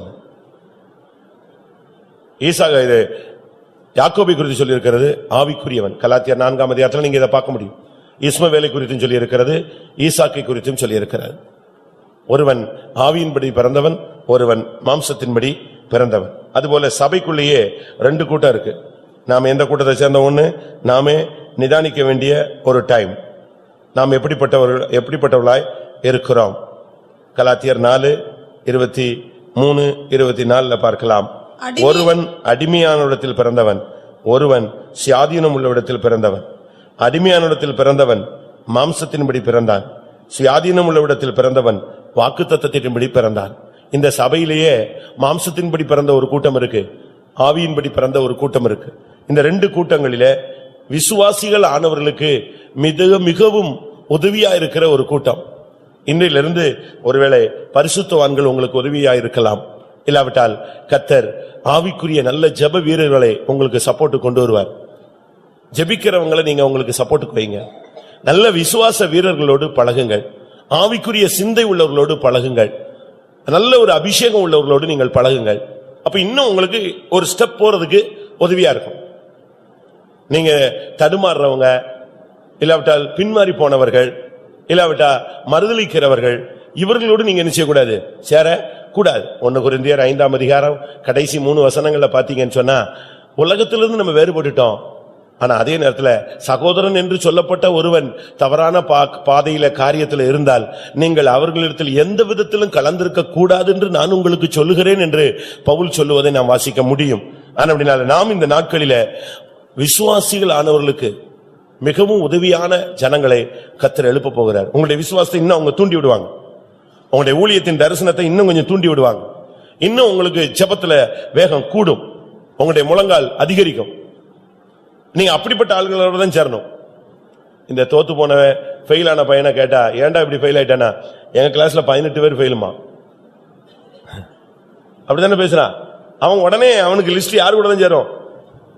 இப்ப தோத்துட்டான், உடனே அவன் போன் பண்ணி யாருக்கு தான் கேட்பான், தான் கூட ஊர் சுத்தின கேஸுக்கு தான் என்ன செய்வான், போன போடுவான். என்னாச்சு என்னாச்சு என்னாச்சுன்னு கேட்பான், அப்படித்தானே கேட்பான். சண்டே ஸ்கூல்ல ஒரு ப்ரோக்ராம் நடந்துச்சு, வருகை நடந்துருச்சு. கைவிடப்பட்ட கூட்டங்கள் ஒரு குரூப் கிடக்கு. இந்த கைவிடப்பட்ட குரூப் யாருக்கு போன் பண்ணுது, ஃபைத்தமுக்கு போன் பண்ணாங்களா, யாரும் எடுக்கலையா. அதனால ஒரு விசுவாசிக்கு போன் பண்ணாரா, அவரு போலையா. அந்த இன்னொரு விசுவாசிக்கு போன் பண்ணானா, அவனும் போலையா. எப்படி இருக்கும்? அப்ப இவன் போன் பண்ணதெல்லாம் எந்த விசுவாசி பண்ணிருக்கான்? தான் கூட உட்கார்ந்து அவன் கூட அவனுக்கு போன் நம்பர் இருக்கும். நீங்க யோசிச்சு பாருங்க.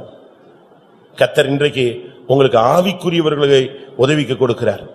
அப்படிப்பட்டவர்களோடு உங்களுடைய உதவி இருக்குமானால் நீங்கள் முன்னேறி போக முடியும். மற்றொரு பகுதியில கர்த்தர் தூதனை அனுப்புகிறார். இது பைபிள்ல ஃபுல்லா ஆராய்ச்சி பண்ணா டைம் போயிடும். மனிதர்களை கொண்டு உதவி செய்யறதுக்கு உங்களுக்கு 3 பாயிண்ட் உங்களுக்கு சொன்னேன். அடுத்து தேவன் தூதனை கொண்டு சப்போர்ட் பண்றாருன்னு ஒரு பாயிண்ட் ரொம்ப இருக்கு, ஒரு பாயிண்ட் சொல்றேன். தானியேல் 10ஆம் அதிகாரம் 13ஆம் வசனம். தானியேல் 10ஆம் அதிகாரம் 13ஆம் வசனம். பெர்சியா ராஜ்யத்தின் அதிபதி 21 நாள் மட்டும் என்னோடு எதிர்த்து நின்றான். ஆனாலும் பிரதான அதிபதிகள் ஒருவனாகிய மிகாவேல் எனக்கு உதவியாக வந்தான். ஆதலால் நான் அங்கே பெர்சியாவின் ராஜாக்களிடத்தில் தரித்திருந்தேன். மிகாவேல் என்கிற தூதனை அனுப்பி காபிரியலை விடுவிச்சு தானியேலுக்கு பதில் கொண்டு போய் சேர்ப்பது தேவனுடைய திட்டமாக இருந்தது. நீங்க பைபிள் முழுசும் படிச்சு பாத்தீங்கன்னா சொல்லியிருக்கோம். ஒரு தூதனை அனுப்பி அவர் விடுதலையாக்கினார், ஒரு தூதன் அவர்களுக்கு முன்பாக சென்றான், ஒரு தூதன் அவர்களுக்கு வழிகாட்டினான். இப்படி எத்தனையோ இடங்கள்ல நூற்றுக்கணக்கான சம்பவங்கள் பைபிள்ல இருக்கு. நம்ம அதை குறித்து ஆழமாக போக முடியாது. தேவன் உதவி செய்கிறது ஒன்று பரிசுத்தவான்கள் மூலமாக, மற்றொன்று விசுவாச வீரர்கள் மூலமாக, மற்றொன்று ஜெப வீரர்கள் மூலமாக, மற்றொன்று தேவன் தெய்வீகமான ஜனங்களை கொண்டு. ஏதாவது ஒரு விதத்துல கர்த்தர் உனக்கு நிச்சயமாய் உதவி செய்வார். யார் உதவி செய்யல அப்படின்னு நீ யோசிக்காத. எந்த இடத்திலும் கர்த்தர் ஒரு மனிதனை எழுப்பித்தர முடியும். நீங்க பாருங்க, இயேசு சிலுவையில தொங்கிட்டு இருக்கிறார், ஜீவன் போயிடுச்சு, சீசர்கள் எல்லாம் ஓடியாச்சு, யாருமே கிடையாது. சாவன் வாழ்வேன் நிப்பேன் எல்லாம் பராக்கிரமம் பேசினவன் ஒருத்தனுமே கிடையாது. இயேசுவின் மார்பிலேயே சாய்ந்து கொண்டிருந்த யோவான் நெஞ்சிட்டாரு, ஓடிட்டாரு. பேதுரு மறுதலிக்க மாட்டேன்னு சொன்னாரு, மறுதலிச்சிட்டாரு. இப்ப ஒண்ணுமே முடியாது. இயேசுனுடைய தாய்க்கு பாடியை இறக்கி அடக்கம் செய்யற அளவுல தைரியம் இல்ல. எப்படி இருக்குன்னு பாருங்க. ஒரு அனாதையை போல சிலுவையில தொங்கிட்டு இருக்காரு. இந்த கார்பரேஷன்ல ஒரு சிலர் அடக்கம் பண்ணுவாங்க, ஏன்னா யாருமே கிடையாதுன்னு சொல்லி. அதே போல ஒரு சூழ்நிலை அவர் தொங்கிட்டு இருக்கும் போது, அப்படி ஒரு சூழ்நிலை வந்த போதுதான் ஆண்டவர் யாரை கொண்டு வந்தாரு, யாரை கொண்டு வந்தார்? 2 பேர் வந்தார். ஒன்று அரிமத்தியா ஊரானாகிய யோசேப், மற்றொன்று நடுராத்திரியில் வந்த அந்தரங்க சீஷன் யாரு? நிக்கோதேமு. 2 பேர் வந்தாங்க. அந்த இடத்துலயும் கர்த்தர் கரெக்டா ஒரு ஆளை வச்சிருக்கிறார். பெத்த தாய் வர முடியல, கூட வந்த அப்போஸ்தலர்கள் வர முடியல, வரவில்லை, ஓடிட்டான். இந்த சூழ்நிலையில கர்த்தர் 2 பேரை ரெடியா வச்சிருந்தார். அவர் எப்படி தன்னுடைய சொந்த குமாரனை விட்டுடுவாரு?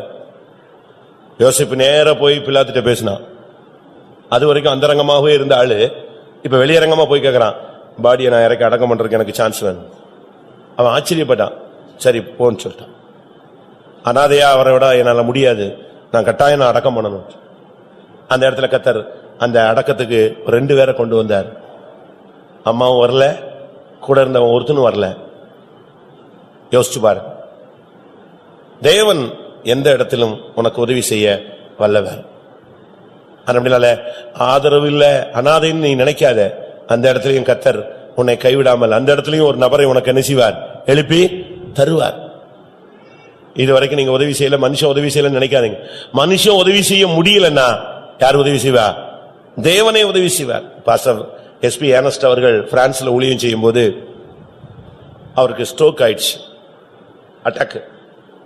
என்ன பண்ணணும்னே தெரியாது.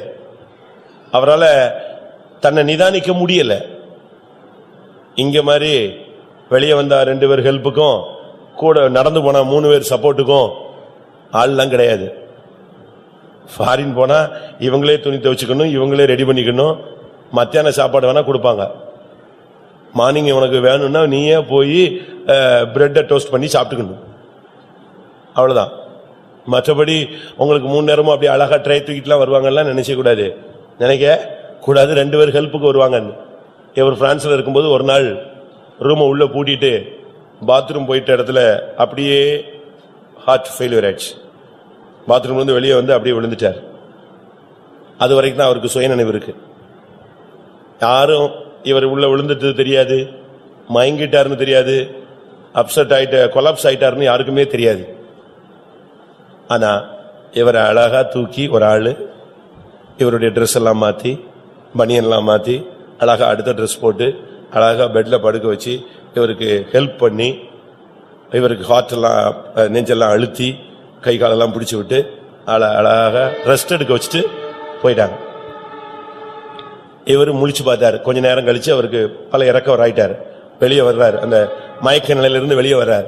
வெளியே வந்துட்டு சா நமக்கு நல்ல வேளை கடைசி நேரத்தில் கர்த்தர் ஒரு ஆளை என்ன செஞ்சாரு, ரூமுக்குள்ள அனுப்பி நம்மளை தூக்கி எடுத்து எல்லாம் பண்ணிட்டாரு அப்படின்னு சொல்லிட்டு யாருன்னு பார்த்தா யாருமே இல்லை. கதவு எங்கதான் லாக் ஆயிருக்கு? கதவு உள்ளுக்குள்ளதான் லாக் ஆயிருச்சு. அப்பதான் அவர் புரிஞ்சாரு, யார் வந்திருக்கா? கர்த்தர் ரட்சிப்பை சுதந்திரிக்க போர்கள் நிமித்தம். எபிரேயர் 1:14 படி வாசியுங்கள். தேவதூதர்கள் எப்படிப்பட்டவர்கள்? ரட்சிப்பை சுதந்திரிக்க போகிறவர்கள் நிமித்தமாக ஊழியம் செய்யும்படிக்கு அவர்கள் எல்லாரும் அனுப்பப்படும் பணிவிடை ஆவிகளாய் இருக்கிறார்கள் அல்லவா? அவர்கள் எல்லாரும் அனுப்பப்படும் பணிவிடை ஆவிகளாய் இருக்கிறார்கள் அல்லவா? ஹெல்ப் பண்றதுக்குன்னே கர்த்தர் தூதர்களை வச்சிருந்தார். அழகா வந்து அவங்க அவருக்கு எல்லா விதமான உதவியும் செஞ்சாங்க. அவருடைய ஹிஸ்டரி எல்லாம் நீங்க உட்கார்ந்து படிச்சு பாருங்க. மரணத்தை ஜெயித்தவர்னா இயேசுவுக்கு அடுத்து இவரு செத்துட்டாருன்னு சொல்லுவாங்க, பொழைச்சிருவாரு. ஒரு நாள் அவர் இறந்துட்டாருன்னு சொல்லி அனௌன்ஸ் ஆயிடுச்சு. அப்போ பாஸ்டர் டான் அமெரிக்கால இருக்காரு. அவருக்கு சொல்றாங்க, பாஸ்டர் இப்படி பாஸ்டர் ஏர்னஸ்ட் இறந்துட்டாரு. இறந்துட்டாரா? அவர் இறக்க மாட்டாரா? இவர் இல்ல, இறந்துட்டாருந்தா பல்ஸ் எல்லாம் போயிடுச்சு, மொத்தமா போயிடுச்சு, ஆள்லாம் சில்லுன்னு ஆயிடுச்சு, பாடி ஒரு மாதிரி வித்தியாசம் ஆயிடுச்சு. அப்ப அவர் சொன்னாராம், அவசரப்பட்டு எதையாவது என்ன செஞ்சிடாதீங்க, முடிவு எடுத்துடாதீங்க. அவர் சாகிற மனுஷன் கிடையாது, வித்தியாசமான ஆளு. அதனால செத்துட்டாருன்னு வேகமா என்ன செஞ்சிடாத, எங்கேயும் அனௌன்ஸ்மெண்ட் பண்ணிடாத. அதே நேரத்தில் செத்துட்டாருன்னு தூக்கி குளிப்பாட்டி எந்த குழப்பமும் நெஞ்சிடாதீங்க, பண்ணிடாதீங்க. வெயிட் பண்ணுங்க, பிரேயர் பண்ணுங்க, ஏதாவது மிராக்கள் நடக்கும்ட்டு விட்டாங்க. அவர் போய் ஜெபத்துல உட்காந்துட்டாரு. இவங்க எல்லாம் உட்காந்து என்ன பண்ண முடியும்? குளிப்பாட்டக்கூடாது, அனௌன்ஸ் பண்ணக்கூடாது. அவர் சீஃப் பாஸ்டர், தேர்டு அவர் சொல்றாரு. அதனால அமைதியா இருந்துட்டாங்க. கொஞ்ச நேரம் கழிச்சு, ஒரு 1/2 hour 1 hour கழிச்சு இவர் பிரேயர் முடிச்சுட்டு போன் பண்றாராம், கண்டிஷன் எப்படி இருக்குன்னு. அப்ப அவங்க சொன்னாங்களாம், அவர் முடிவெட்டுற கடைக்கு போயிட்டாருன்னாங்க. எங்க போயிட்டாரு? செத்து போய் அனௌன்ஸ் பண்ண ஆளு காமன் நேரத்துல அபிஷேகத்தை டப்புன்னு எழும்பி அவர் ஊழியத்தை தொடங்கிட்டு எனக்கு ஹேர் கட் பண்ணணும், அடுத்த ப்ரோக்ராம் போகணும்னு எங்க போயிட்டாரு? இவங்க எல்லாம் இப்படி பாத்துக்கிட்டே இருக்காங்களா, இது என்ன உயிரோட இந்த மனுஷன் இப்படி எழும்பி போற, செத்து போன மனுஷன் உயிரோட எழும்பி இப்படி நடந்து போறாரு. இதுதான் உண்மை. அதுக்கு பிறகு அவர் ஊழியத்துக்கு இந்தியாவுக்கு ஊழியத்துக்கு நாங்க சென்னையில இருக்கும்போது அவர் மலேசியாலயோ சிங்கப்பூர்லயோ பிரசங்கம் பண்றாரு. பிரசங்கம் முக்கால்வாசி போகும்போது அப்படியே ஹார்ட் அட்டாக்ல கீழே விழுந்துட்டாரு. ஸ்டேஜ்ல ஓடி போய் தூக்கிட்டாங்க. தூக்கி கொண்டு வீட்டுல போட்டாச்சு ஃபெய்தம்ல. நம்ம டாக்டர்ஸ் எல்லாம் போய் செக் பண்றாங்க. அப்ப அவங்க சொல்றாங்க, இவரால இனிமேல் பிழைக்கவே முடியாது, உடனே நீங்க எவ்வளவு சீக்கிரம் இந்தியாவுக்கு அனுப்பிடுறீங்களோ அனுப்பிடுங்க, இவர் இனிமே பிழைக்கிறது ரொம்ப கஷ்டம், 24 hours தான், இறந்துடுவாரு. எல்லாருமே கேரண்டி கொடுத்துட்டாங்க. அடுத்த நாள் சாயங்காலம் 6 மணிக்கு மீட்டிங்ல பிரசங்கத்துக்கு எந்திரிச்சு நிக்கிறார். அதே அவரே தான் என்ன செய்யறாரு, எழுப்பி நிக்கிறாரு. பிரசங்கம் ஸ்டார்ட் ஆகுது. அந்த டாக்டர்ஸ் எல்லாம் பார்த்துட்டு, நம்ம சொன்னது தப்பாய் போச்சு, இது வித்தியாசமான ஆளுங்க, இந்த கூட்டமே வித்தியாசமா இருக்கு, செத்துட்டாங்கறாம் பொழைச்சிட்டாங்கறாம், செத்துட்டாங்களாம் பொழைச்சிட்டாங்களாம், ஒதுங்கிட்டாங்க. அவர் திரும்ப வந்தார் இந்தியாவுக்கு பெங்களூர் கன்வென்ஷன் நான் போகணும்னாரு. அப்ப சீஃப் பாஸ்டர் சொன்னாரு, நீங்க வேண்டாம், நீங்க போற இடம்லாம் பிரச்சனையா இருக்கு, பாவம், நீங்க உங்களுக்கு ஏதோ சம்பவிக்கிற மாதிரியே எல்லாரும் சொல்றாங்க, வேண்டாம். அவர் சொன்னாராம், இத்தனை மாசத்துக்கு முன்னால என் டைரியில நான் எழுதி வச்சத பாரு, எடு, என் டைரி எடு, இத்தனாம் தேதி பெங்களூர்னு எழுதி இருக்கு பாரு. உடனே அவங்க ஒன்னும் சொல்ல முடியல, அனுப்பிட்டாங்க. பெங்களூர் கன்வென்ஷன் முடிஞ்சது. நேரா டெல்லி போயிட்டாரு. டெல்லியில போனா ஃபைனல் ஸ்டேஜ், இறந்துருவாருங்கிற ஃபைனல் வந்துருச்சு. அவங்க உடனே பிளைட்டுக்கு டிக்கெட் புக் பண்ணி, தயவு செய்து போயிடுங்க. நாங்க டெல்லியோட என் டைரி நிக்குது. அதுக்கு பிறகு எங்க போகணும்னு என்ன செய்யல, எனக்கு சொல்லல. அதனால டிக்கெட் கேன்சல் பண்ணிட்டு அங்கேயே இறந்துட்டாரு. அதான் உண்மை. இப்படி டைரி போட்டு புஸ்தக சுருளில் என்னை குறித்து எழுதியிருக்கிறதேன்னு ஏசு சொல்லி சொல்லி போனாரே, அப்படி போன மார்க்கம் தான் நம்முடைய மார்க்கம். இதுல உனக்கு எந்த சூழ்நிலையில அவருக்கு உதவி செய்யணும்னு அவருக்கு தெரியும். அவர் அந்த நேரத்தில் உனக்கு நிச்சயமா என்ன செய்வார், உதவி செய்வார்.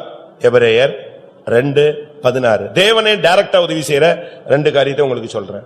ஆதலால் அவர் தேவதூதருக்கு உதவியாக கை கொடாமல் ஆபிரகாமின் சந்ததிக்கு உதவியாக கை கொடுத்தார். ஆண்டவர் ஆபிரகாமின் சந்ததியாக நீ இருந்தால் நிச்சயமாய் அவர் உனக்கு உதவி செய்ய வல்லவர். விழுந்து போன தேவதூதர்கள் அவர் கை கொடுக்கவில்லை. விழுந்து போன தேவதூதர்களுக்கு கை கொடுக்காமல் ஆபிரகாமின் சந்ததிக்கு அவர் கை கொடுக்க. ஆபிரகாமின் சந்ததினா விசுவாச வீரர்கள். விசுவாசிங்க. விசுவாசத்துல கொஞ்சம் கூட நீங்க தடுமாறாம இருந்தீங்கன்னா விசுவாசிக்கிறவர்களுக்கு அவர் உதவி செய்ய வல்லவர். வேதம் சொல்லுகிறது. அடுத்ததாக எபிரேயர் 2:18. அடுத்து யாருக்கு அவர் உதவி செய்கிறார்? ஆதலால் அவர்தாமே சோதிக்கப்பட்டு பாடுபட்டதினாலே அவர் சோதிக்கப்படுகிறவர்களுக்கு உதவி செய்ய வல்லவராய் இருக்கிறார். இங்கே நாம் பார்க்கும் பொழுது தெளிவாக இருக்கிறார். இந்த இடத்துல நீங்க பார்க்கும்போது எபிரேயர் 2:16 பிதா ஆபிரகாமின் சந்ததிக்கு கை கொடுக்கிறதை பார்க்கலாம். எபிரேயர் 2:18 பார்க்கும் பொழுது இயேசு கிறிஸ்து மனுஷனுக்கு கை கொடுக்கிறதை பார்க்கலாம். ரோமர்லையா ஆவியானவர் நம்முடைய பலவீனங்களில் நமக்கு உதவி செய்கிறார். ஒரு தேவனுடைய பிள்ளைக்கு பிதா, குமாரன், பரிசுத்தாவி 3 பேருமே அவர்கள் உதவி செய்கிறார்கள். ரோமர் 8:26. அந்தபடியே ஆவியானவரும் நமது பலவீனங்களில் நமக்கு உதவி செய்கிறார். பாத்தீங்களா? பாடுபடுகிறவர்களுக்கு, அதாவது விழுந்து போன ஆபிரகாமின் விழுந்து போன தூதர்களுக்கு கை கொடுக்காமல் விழுந்து போன ஆபிரகாமின் சந்ததிக்கு பிதா கை கொடுக்கிறார். இயேசு கிறிஸ்து தான் சோதிக்கப்பட்டபடினால் சோதிக்கப்படுகிறவர்களுக்கு அவர் உதவி செய்கிறார். ஆவியானவர் நம்முடைய பலவீனங்களில் நமக்கு உதவி செய்கிறார். இப்படி எல்லா விதங்களிலும் தேவன் நமக்கு உதவி செய்கிறதா அவருடைய காரியம். நாம் இந்த நாட்களில தேவனுடைய உதவியை பெற்று இந்த மார்க்கத்துல நாம் முன்னேறி செல்ல வேண்டியது அவசியம். எந்த சூழ்நிலையில் நீங்க இருந்தாலும் உங்களுக்கு தெரியும். ஒரு சிலர் சொல்றாங்க, நான் போற பாதையில யாருமே போகக்கூடாது, யாருக்கும் இப்படி வந்துடக்கூடாது, இயேசுவுக்கு கூட இப்படி வந்ததில்லைன்றாங்க. கொஞ்சம் மிஞ்சி பேசிடுறாங்க நம்ம ஆளுங்க. ஒருத்தட்ட கேட்டேன், அவர் சொன்னாரு, இயேசுவுக்காக 24 மரணாங்க, நான் சாகுற வரைக்கும் படாத பாடுபட்டு இருக்கேன். நான் சொன்னேன், நீ 80 வருஷம் பாடுபட்டாலும் அந்த 24 மணி நேர பாடுகளுக்கு என்ன செய்யாது? 24 மணி நேர பாடுகளுக்கு என்ன செய்யாது? ஈடாகாது. ஏன் நீ ஆணி அடிச்சு பாரு, உன் கையில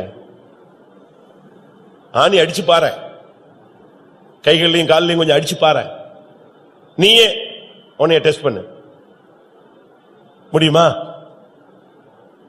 ஒரு முள்ளு குத்தி உள்ள உட்கார்ந்துருச்சுன்னா இன்னொருத்த வந்து முள்ளு எடுக்கிறேன்னு சொன்னா நான் எடுத்துக்குவேன், நீ போமோ.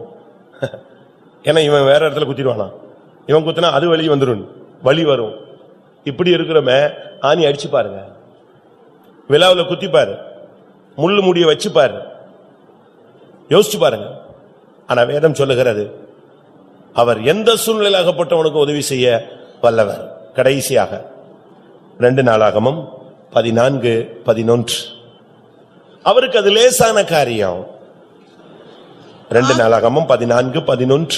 ஆசா தன் தேவனாகிய கர்த்தரை நோக்கி கூப்பிட்டு, கர்த்தாவே, பலமுள்ளவனுக்காகிலும் பலனற்றவனுக்காகிலும் உதவி செய்கிறது உமக்கு லேசான காரியம். உமக்கு லேசான காரியம். யாருக்கும் உதவி செய்யறதுக்கு தேவனுக்கு லேசான காரியம். நடுக்கடலுக்குள்ள ஒருத்தன் கிடந்தாலும் அங்கேயும் கர்த்தர் ஒருத்தனுக்கு உதவி செய்வார். நீங்க வேர்ட் ஆஃப் கிரைஸ்ட் இல்ல கிறிஸ்டியன்ஸ் புக்ல படிச்சிருந்தீங்கன்னா நீங்க படிச்சிருக்கலாம். எதிரி நாட்டில் போய் குண்டு போடுறாரு ஒருத்தர், பிளைட்ல போய் குண்டு போட்டு வெற்றிகரமா திரும்பி வரும்போது அடிச்சிட்டான். பிளைட்ல அடி பட்டுடுச்சுன்னு தெரிஞ்ச உடனே கடல்ல குதிச்சு பாராசூட்ல குதிச்சிட்டாப்ல. பிளைட் நொறுங்கி தீப்பிடிச்சு எரிஞ்சு ஒண்ணுலாம் போயிடுச்சு. இவன் பாராசூட்ல குதிச்சிட்டான். குதிச்சு எங்க போயிட்டான்? கடல்ல போய் விழுந்துட்டான். பயங்கர யுத்தம், ஹை ஸ்பீட்ல யுத்தம் நடந்துகிட்டு இருக்கு. என்ன பண்ணனே தெரியாது. நடு கடல்ல போய் விழுந்துட்டான். விழுந்து இப்ப ஒண்ணுமே பண்ண முடியாத ஒரு தத்தளிப்பான நேரம். ஆண்டவரே, நான் இப்படி வந்து நடுவில் மாட்டினேன், யுத்த குண்டு போட்டாச்சு, எனக்கு கொடுத்த வேலையை நான் முடிச்சிட்டேன், பட் என் பிளைட் போயிடுச்சு, உடஞ்சிருச்சு, என்னையே தப்பிச்சிட்டீங்க, பட் நான் இப்ப எங்க இருக்கேன்? நடுக்கடல்ல கிடக்குறேன், என்ன பண்றது? நான் போய் குண்டு போட்டதுனால என்ன பிரயோஜனம் இல்ல, பிளைட் வெடிச்சும் பிரயோஜனம் இல்ல. கடைசி என் உயிர் எங்க போகுது? நடுக்கடல்ல போதேன்னு சொல்லிட்டு இருக்கும்போது இந்த பிளைட் தீப்பிடிச்சு எரிஞ்சதை ஒரு பிளைட்ல போனவன் பார்த்துட்டான் தூரத்துல இருந்து. அதுல இருந்து ஒருத்தன் குதிச்சதையும் அவன் பார்த்துட்டான். அவன் உடனே தன்னுடைய நாடு, அந்த பிளைட்ல சிக்னலை பார்த்துட்டான், தன்னுடைய நாடு. உடனே அவன் மெசேஜ் கொடுத்துட்டான், ஒரு விமானி குதிச்சுட்டான் அப்படின்னு. பிளைட் எரிஞ்சிருச்சு, விமானி குதிச்சுட்டான்னு ஒரு நியூஸ். அது உடனே அவங்க நாட்டில் உள்ள அவ்வளவு இதுக்கும் பரவி, இவன் விழுந்த இடத்துல கீழே இருந்து ஒரு கப்பல் மேல வந்துருச்சு. இவன் விழுந்த இடத்துல கீழே இருந்து எது வந்துருச்சு? ஒரு நீர்மூழ்கி கப்பல் டப்புன்னு மேல வந்துருச்சு. அந்த இடத்துல இவன் நாட்டு கப்பல் எங்க போய்கிட்டு இருக்கு? கீழே நீர்மூழ்கி சப்மரைன் உள்ள போய்கிட்டு இருக்கான். அவனுக்கு சிக்னல் கொடுத்துட்டாங்க, இந்த இடத்துல நம்ம நாட்டு ஒரு விமானி விழுந்திருக்கான். டப்புன்னு அவன் மேல வந்துட்டான். மேல வந்து வேகமா அவனை நெஞ்சிட்டாங்க, உள்ள எடுத்துட்டு போயிடுச்சு, கப்பல் போயிடுச்சு. உள்ள போய் அவனை போட்ட உடனே முழங்கால நின்று ஜெபிச்சானா, ஆண்டவரே, என்னைய இந்த இடத்துல என்ன செஞ்சிட்டீங்க, அருமையா பாதுகாத்துட்டீங்க. அவர் தான் அமெரிக்க ஜனாதிபதி, பழைய ஜனாதிபதி ஜார்ஜ் புஷ். சரித்திரத்தை படிச்சுப்பார். பின்னாட்கள் அவன் யாரா மாறிட்டான். அன்னைக்கு கத்தர் அவனை தூக்கி கொண்டு வந்துட்டு அவனை எங்க கொண்டு நிப்பாட்டுறாரு? அடுத்த எலெக்ஷன்ல, அதுக்கு அடுத்த எலெக்ஷன்ல வர்றாரு. யாராரு? அமெரிக்க ஜனாதிபதி ஜார்ஜ் புஷ். இப்ப இருந்த புஷ்ஷுக்கு அவங்க அப்பா, சமீபத்தில் இருந்த ஒரு புஷ் இருந்தார் இல்லையா, அவங்க அப்பா. அன்னைக்கு அங்க செத்துருந்தா என்ன நடந்திருக்கும்னு யோசிச்சு பாத்தீங்களா? குண்டு போட்ட உடனே அடிச்சு சரி இருந்தா. நேத்து முந்தானத்து ஒரு பிளைட் அடிச்சாங்க, ஒருத்தன் கூட தப்பல, 298 பேர் செத்து போயிட்டான். ஆனா இவன் அடிச்ச போது விமானம் அடிபட்டது, இவன் நெஞ்சிட்டான், தப்பிட்டான், தண்ணிக்குள்ள விழுந்தான். தண்ணிக்குள்ள விழுந்தவன ஒரு சப்மரைசன் வச்சு தூக்கினாரு. கடைசியில பிற்காலத்துல அமெரிக்காவுக்கே நெஞ்சாரு, ஜனாதிபதி ஆனார். தேவனுக்கு எந்த சூழ்நிலையில் அகப்பட்டவனுக்கு உதவி செய்கிறது அவருக்கு லேசான காரியம். எல்லாரும் கண்களை மூடுவோம். உனக்கு அவர் உதவி செய்ய வல்லவர். ஆமென். இன்னைக்கு தேவன் இந்த கூட்டத்தில் வந்திருக்கிற தன்னுடைய பிள்ளைகளுக்கு அவர் சொல்ற ஒரே வார்த்தை, நான் உனக்கு உதவி செய்வேன். இதுவரை நான் உதவி செய்தது மாத்திரமல்ல, இனிமேல் நான் உதவி செய்கிறது உனக்கு உபகாரமாயிருக்கும், உனக்கு ஆசீர்வாதமாயிருக்கும். இன்னும் பெரிய காரியங்களை கர்த்தர் உனக்கு செய்ய போகிறார். சோர்ந்து போகாதிருங்கள். எல்லாரும் கண்களை மூடி முழங்கால் படியிடுவோம். முதலாவது, நம்முடைய ஆண் பிள்ளைக்கு விரோதமான வல்லமை நீங்கும்படியாக கர்த்தர் உனக்கு உதவி செய்ய போகிறார். உன்னுடைய ஜெயஜீவியம் தான் மிகவும் முக்கியம். உன்னுடைய ஆண் பிள்ளை தான் முக்கியம். நீ சிங்காசனத்துக்கு போக வேண்டும், அதுதான் முக்கியம். அதுக்கு விரோதமான வல்லமைகளுக்காக கர்த்தர் நிர்மூலம் பண்ணி உனக்கு உதவி செய்ய போகிறார். இரண்டாவது, இந்த மார்க்கத்தில் விசுவாசம் தான் முக்கியம். விசுவாசம் இல்லாமல் தேவனுக்கு பிரியமையா இருப்பது கூடாத காரியம். ஆனால் உன்னுடைய அவிசுவாசம் நீங்க அவர் உனக்கு உதவி செய்ய போகிறார். இந்த பாதையில நீ தடுமாறி கொண்டிருக்கிறாயோ, உனக்கு பரிசுத்தவான்களை கொண்டு, ஜெப வீரர்களை கொண்டு, விசுவாச வீரர்களை கொண்டு, ஊழியர்களை கொண்டு, மனிதர்களை கொண்டு கர்த்தர் உனக்கு உதவி செய்ய போகிறார். ஹல்லேலூயா, ஹல்லேலூயா, ஆமென். தேவைப்பட்டால் தன்னுடைய தூதர்களை உனக்காக அவர் உனக்கு உதவிக்கு அனுப்புவார். ஹல்லேலூயா. மனிதர்களாலும் முடியாவிட்டால், தேவ தூதர்களாலும் முடியாவிட்டால், தேவனே உனக்கு நேரடியாக வந்து உதவி செய்வார். ஹல்லேலூயா. நீ ஆபிரகாமின் சந்ததி, நிச்சயமாய் அவர் உனக்கு உதவியாய் கை கொடுப்பார். ஆமென். அவர் சோதிக்கப்பட்டவர், சோதிக்கப்படுகிறவர்களே அவர் உங்களுக்கு உதவி செய்ய வல்லவராயிருக்கிறார். உன்னுடைய பலவீனத்தை குறித்து துக்கப்படாதே. உன்னுடைய பலவீனங்களில் உனக்கு ஆவியானவர் உதவி செய்ய போகிறார். ஹல்லேலூயா, ஹல்லேலூயா. எல்லாவற்றுக்கும் மேலாக உன்னை மகிமையிலே கொண்டு நிறுத்த அவர் உனக்கு உதவி செய்வார். வலுவாதபடி தன்னுடைய மகிமையான சன்னிதானத்தில் நிறுத்த உதவி செய்ய உனக்கு அவர் வல்லவர். எத்தனை பெற்றோர்கள், எத்தனை மனைவிமார்கள், எத்தனை புருஷன்மார்கள், எத்தனை பிள்ளைகள் உங்கள் குடும்பத்தில் உள்ள மற்றவர்களுக்கு கர்த்தர் மனமிறங்கி உதவி செய்ய வேண்டும் என்று கதறிக் கொண்டிருக்கிறீர்கள். ஆண்டவரே, என் மகனுக்கு உதவி செய்யக்கூடுமானால் நீ மனமிறங்கி உதவி செய்யும். அவர்கிட்ட போய் இப்படிப்பட்ட ஒரு வார்த்தை சொல்லலாமா? அவர் மனதுருக்கத்தின் தெய்வம் அல்லவா? அவர் கிருபையும் இரக்கமும் மனதுருக்கமும் உள்ளவர், இரக்கமும் மன உருக்கமும் உள்ளவர். உன் பிள்ளையை மரணத்துக்கு விடமாட்டார். ஹல்லேலூயா. உன் ஆவிக்குரிய ஜெய ஜீவியத்தை தோல்விக்கு விடமாட்டார். ஆமென். உன் ஆண் பிள்ளை மரிக்காது. எத்தனை போராட்டம் வந்தாலும் கர்த்தர் செழிப்பான இடத்தில் உன்னை கொண்டு வந்து நிறுத்துவார். இப்பொழுது இருக்கிற தீயையும் தண்ணீரையும் நீ கடப்பாய்.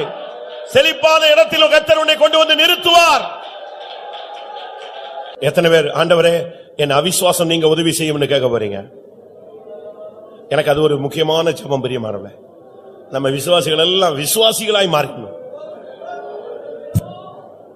நான் சில இடத்துல பார்த்திருக்கிறேன், ஊழியக்காரங்களை விட விசுவாசிகள் விசுவாசத்துல பயங்கர ஸ்ட்ராங்கா இருக்காங்க. நான் வெட்கப்பட்டிருக்கிறேன் அப்படிப்பட்ட இடத்தை பார்த்து. நான் இத்தனை வருஷம் ஊழியம் செஞ்சு எனக்கு கூட இந்த விசுவாசம் இல்லையே, இந்த ஜனம் எவ்வளவு விசுவாசமா இருக்கிறாங்க. கர்த்தர் உன் அவிசுவாசத்தை நீங்க செய்ய போகிறார். எதை குறித்து நீ அவிசுவாசப்படாத.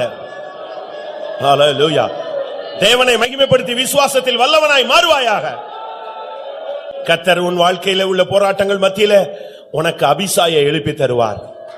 யுத்த வீரர்களை எழுப்பி தருவார். ஜெப வீரர்களை உனக்கு உதவியாய் எழுப்பி தருவார். விசுவாச வீரர்களை கர்த்தர் எழுப்பி தருவார். பரிசுத்தவான்களை உனக்கு உதவியாக எழுப்பி தருவார். முழங்காலில் நிற்கிற ஜனங்களை கர்த்தர் உனக்கு எழுப்பி தருவார். ஹல்லேலூயா. உனக்காக பரிந்து பேசுகிற ஒரு கூட்டத்தை கர்த்தர் எழுப்பி தருவார். உன்னை ஜெபத்திலே தாங்குகிற ஒரு கூட்டத்தை கர்த்தர் எழுப்புவார்.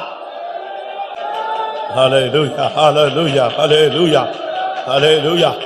ஆமென். மனிதர்களால் உதவி செய்ய முடியாத இடத்துல தேவன் தன்னுடைய தூதனை அனுப்புவார். பலத்த சௌரியவான்களாகிய தூதர்கள். ஹல்லேலூயா.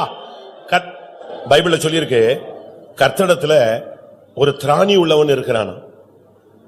அவன் வந்தான் சொன்னா அது ஒரு தூதன், திராணி உள்ள ஒரு தூதன். தூதர்களே ஒரு கூட்டம் வந்து திராணி உள்ள கூட்டம். அந்த திராணி உள்ள தூதன் வந்துட்டான போதும், அவன் வந்தான்னா சங்கார புசல் போல வருவான். எல்லாத்தையும் இடிச்சு உடைச்சு தூக்கி எரிஞ்சிருவான். ஆமென். உனக்காக கர்த்தர் தன்னுடைய தூதனை அனுப்புகிறார். உன் இருளில் வெளிச்சத்தை உதிக்க வைக்கும்படியாக, உனக்கு எதிராக இருக்கிற எல்லாவற்றையும் தகர்க்கும்படியாக.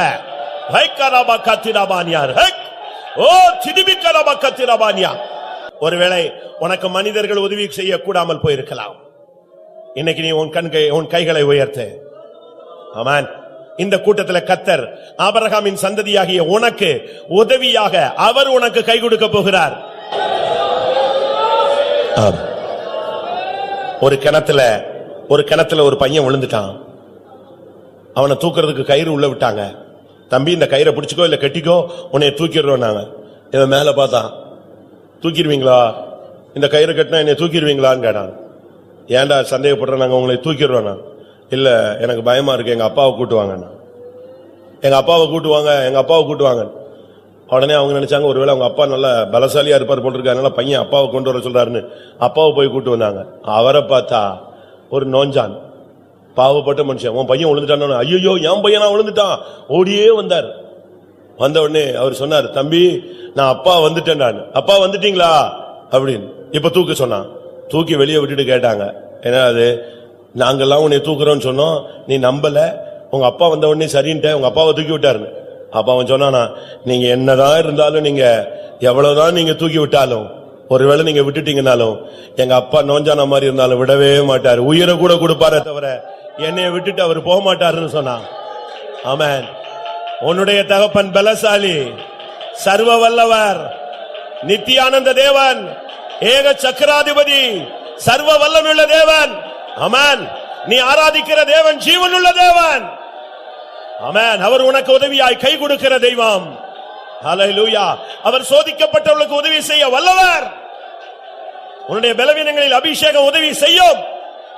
நீ பெற்ற அபிஷேகம் சும்மா இருக்காது.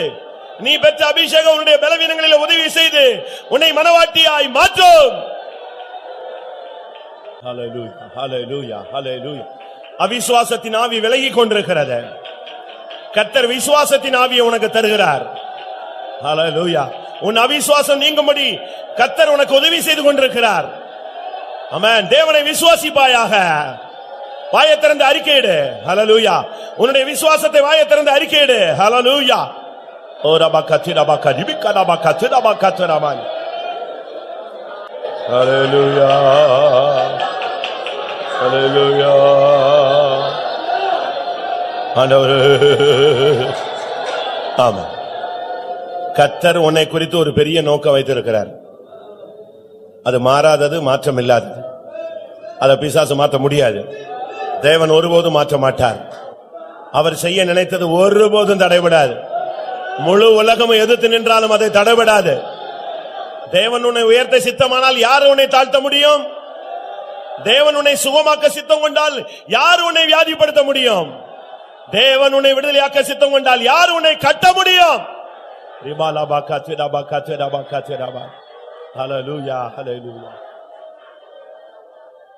ஹல்லேலூயா, ஹல்லேலூயா. ஆமென், ஆமென். 10 பிள்ளைகளை கொன்றதினாலே, யோபுவை வியாதிப்படுத்தினபடினாலே, மனைவியை பிரிந்து போக வைத்ததினால தன்னுடைய திட்டம் நிறைவேறும்னு பிசாசு கனவு கண்டான். யோபு செத்து போயிடுவாரு, மறுதலிச்சிடுவாரு, சபிச்சிடுவாரு, ஒதுங்கிடுவாரு, இனி ஆண்டவரை விட்டு உத்தமத்தை விட்டு போயிடுவார். ஆனா கர்த்தர் அந்த நெருக்கத்திலும் அவனுக்கு உதவி செய்து அவனை கொண்டு வந்து ரெட்டிப்பாய் ஆசீர்வதித்து சத்துருவுக்கு வெட்கத்தை உடுத்தினார். அவர்தான் நம்முடைய தேவன். ஹல்லேலூயா. தேவன் ஒரு பிளான் போட்டுக்கிட்டு இருக்கிறாரு.